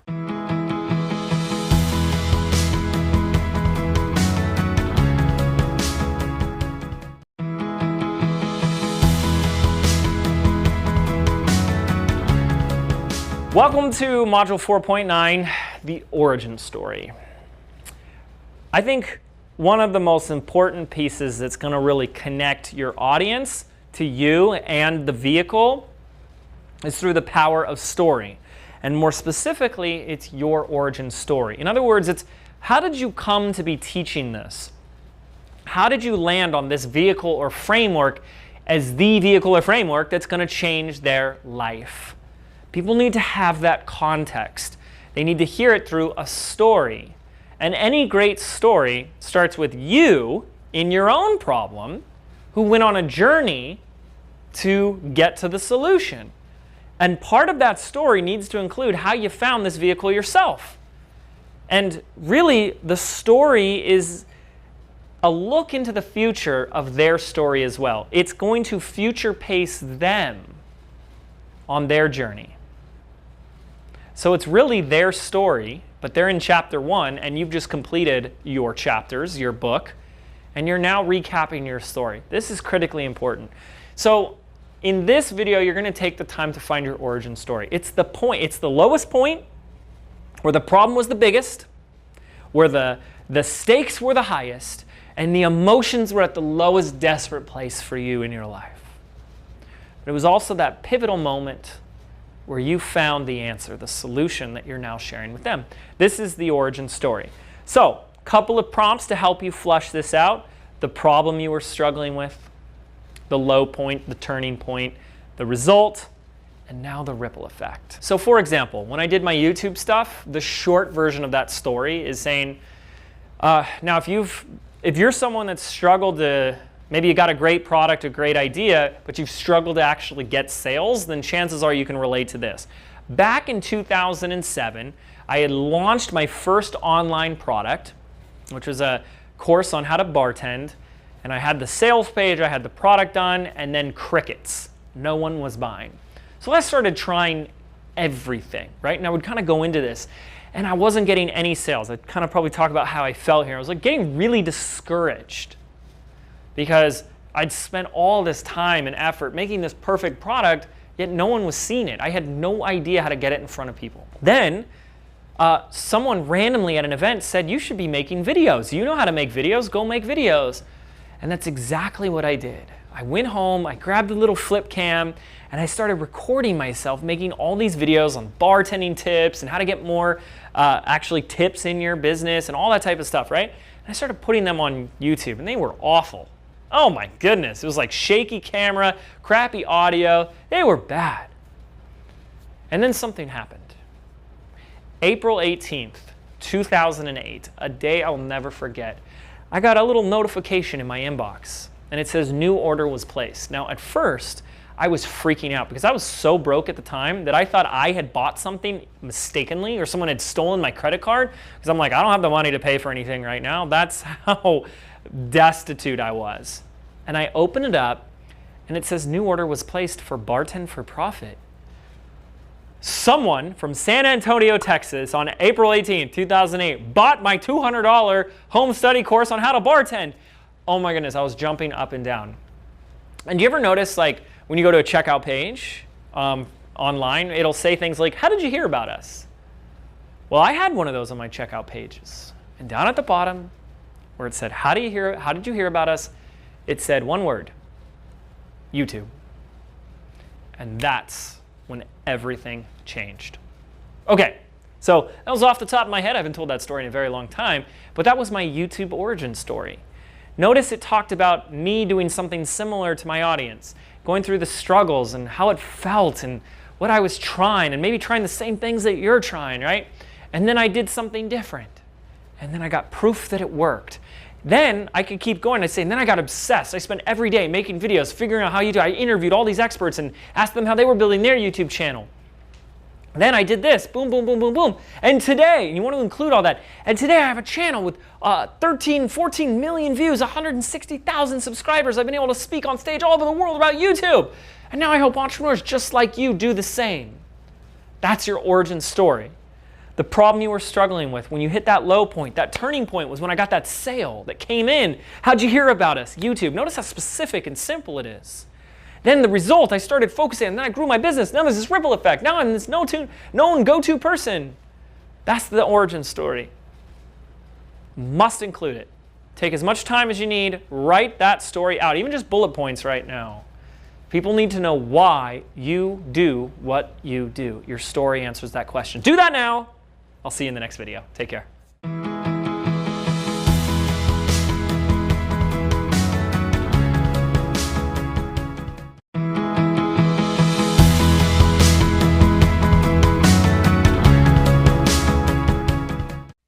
All right. Welcome to Module 4.14. Woo-hoo-hoo! A long one, huh? This is putting it all together. Now, if you actually did the work, this is where it just becomes easy, simple, fun, and like ties it all together. If you're one of the few that just want to watch a bunch of videos and not actually do it, good luck to you. But that's not going to get you any results. So hopefully what you have is the answers to all these questions and exercises that we took you through in this module. Now it's about putting it together. Now, before we put this together, what I'm about to share with you is the most simplistic way to do it. However, as you go through the specific launch processes, you will see that the outline matches to some extent, to some degree.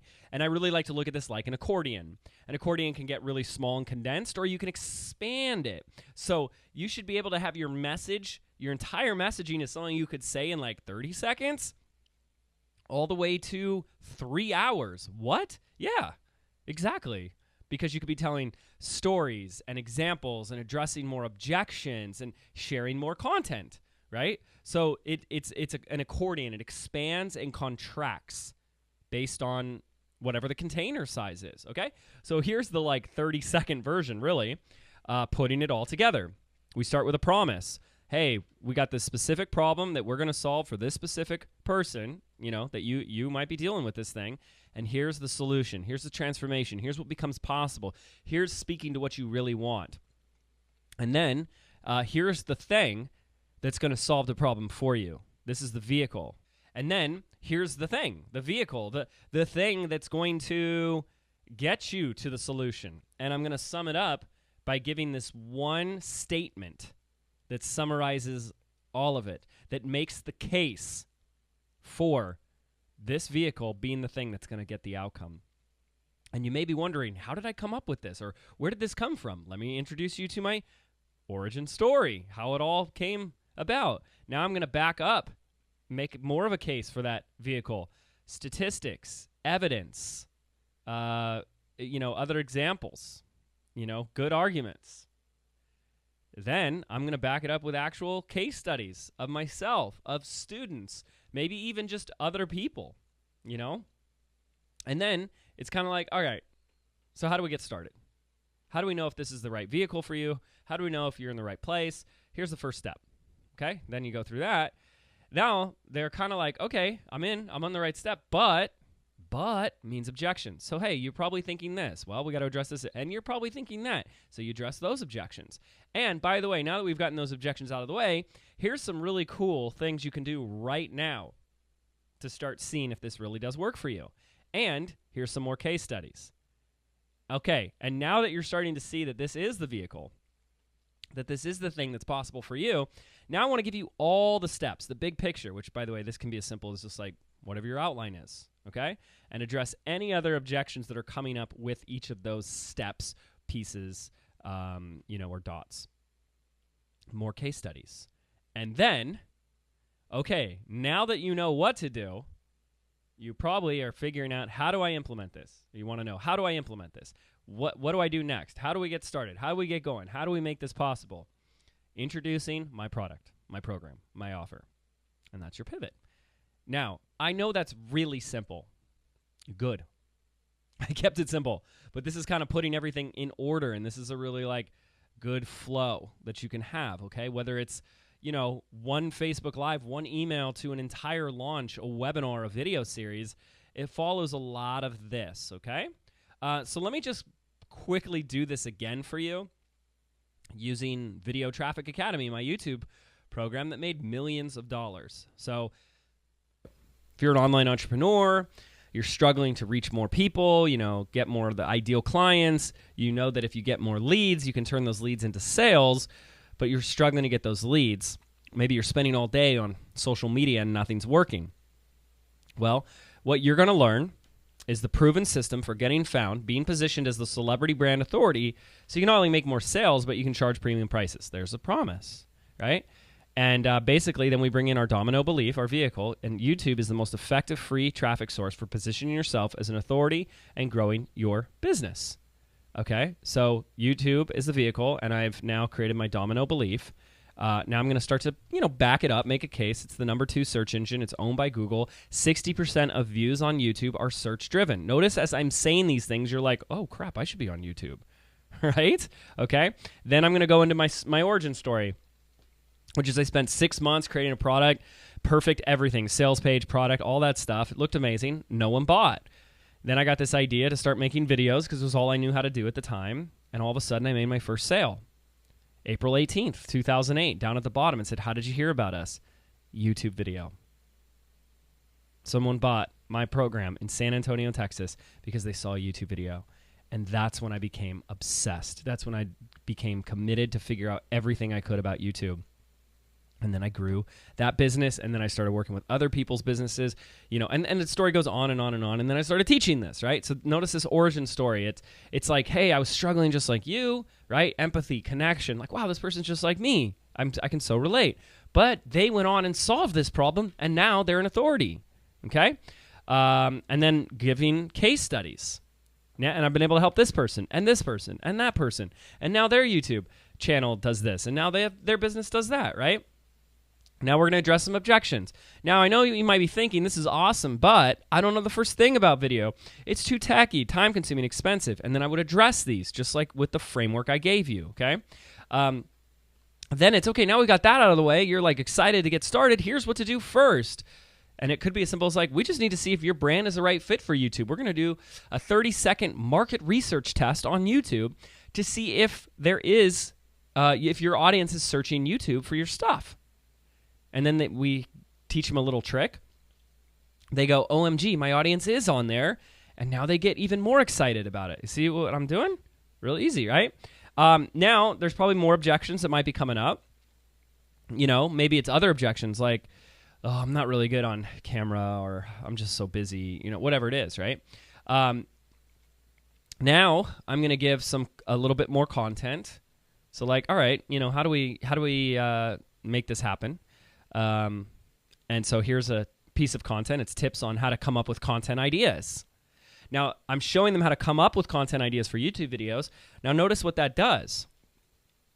It helps them clarify, address objection. I don't know what I would talk about, but then I can come up with this, right? Oh, I can speak about this. I can create a video on this. All based on market research that they're going to be doing. Now, that gap creates the demand. Well, I got to make these videos now. I got to get these up. It's creating more demand for the program. Then I'm going to back it up with more case studies, right? Then I'm going to say, all right, now I want to give you the entire YouTube blueprint. And here's just kind of what I came up with. First of all, we're going to show you how to create video content that converts, what to say and how to say it, and follow my 5-part formula so you can get people to stay to the end of your videos and then take the next step. Then I'm going to give you my efficient execution process so you can make videos simple, fast, efficient, and easy and fun. Then once you upload your video, there's a 14-part ranking process so your videos actually get seen and found in the YouTube algorithm. And then there is work in the YouTube system, how to play the rules of the game so that you're getting subscribers, getting engagement, building that audience. All that type of stuff is really important. And we're going to show you how to do that. So there, I've just created 4 things, and they're like, whoa, I didn't know I need all this. And then, of course, I'm going to pivot. Now that you've learned this, you're probably asking, how do you get started? How do you make this happen? How do you implement this in your business? Introducing Video Traffic Academy. Now, again, I can make this longer like the accordion. I can expand it out. We can make it really, really short. We can make it just like, hey, YouTube is my #1 free traffic source. It was, now I switched to a podcast. But at the time, YouTube is my #1 free traffic source. It's the #1 way that new people find me. And it's the #1 way that I turn these new people into leads and sales in my business. And if you'd like to learn more, I have a program showing, here's how to do it, right? So I can say it in 30 seconds, 10 seconds, right? Notice it's a story, it's a narrative, and we can make it longer, okay? So this is putting it all together. I hope this helps. In the next video, the last video of this, we're finally going to figure out, all right, so what launch process, how do I choose one? Right? Which one's the right one for me? Which I know a lot of people are asking. Like there's only one right one and you're going to choose the wrong one or whatever, some crazy nonsense belief. Let go of that now. And when you do let go of that, I'll see you in the next video. Let's do this.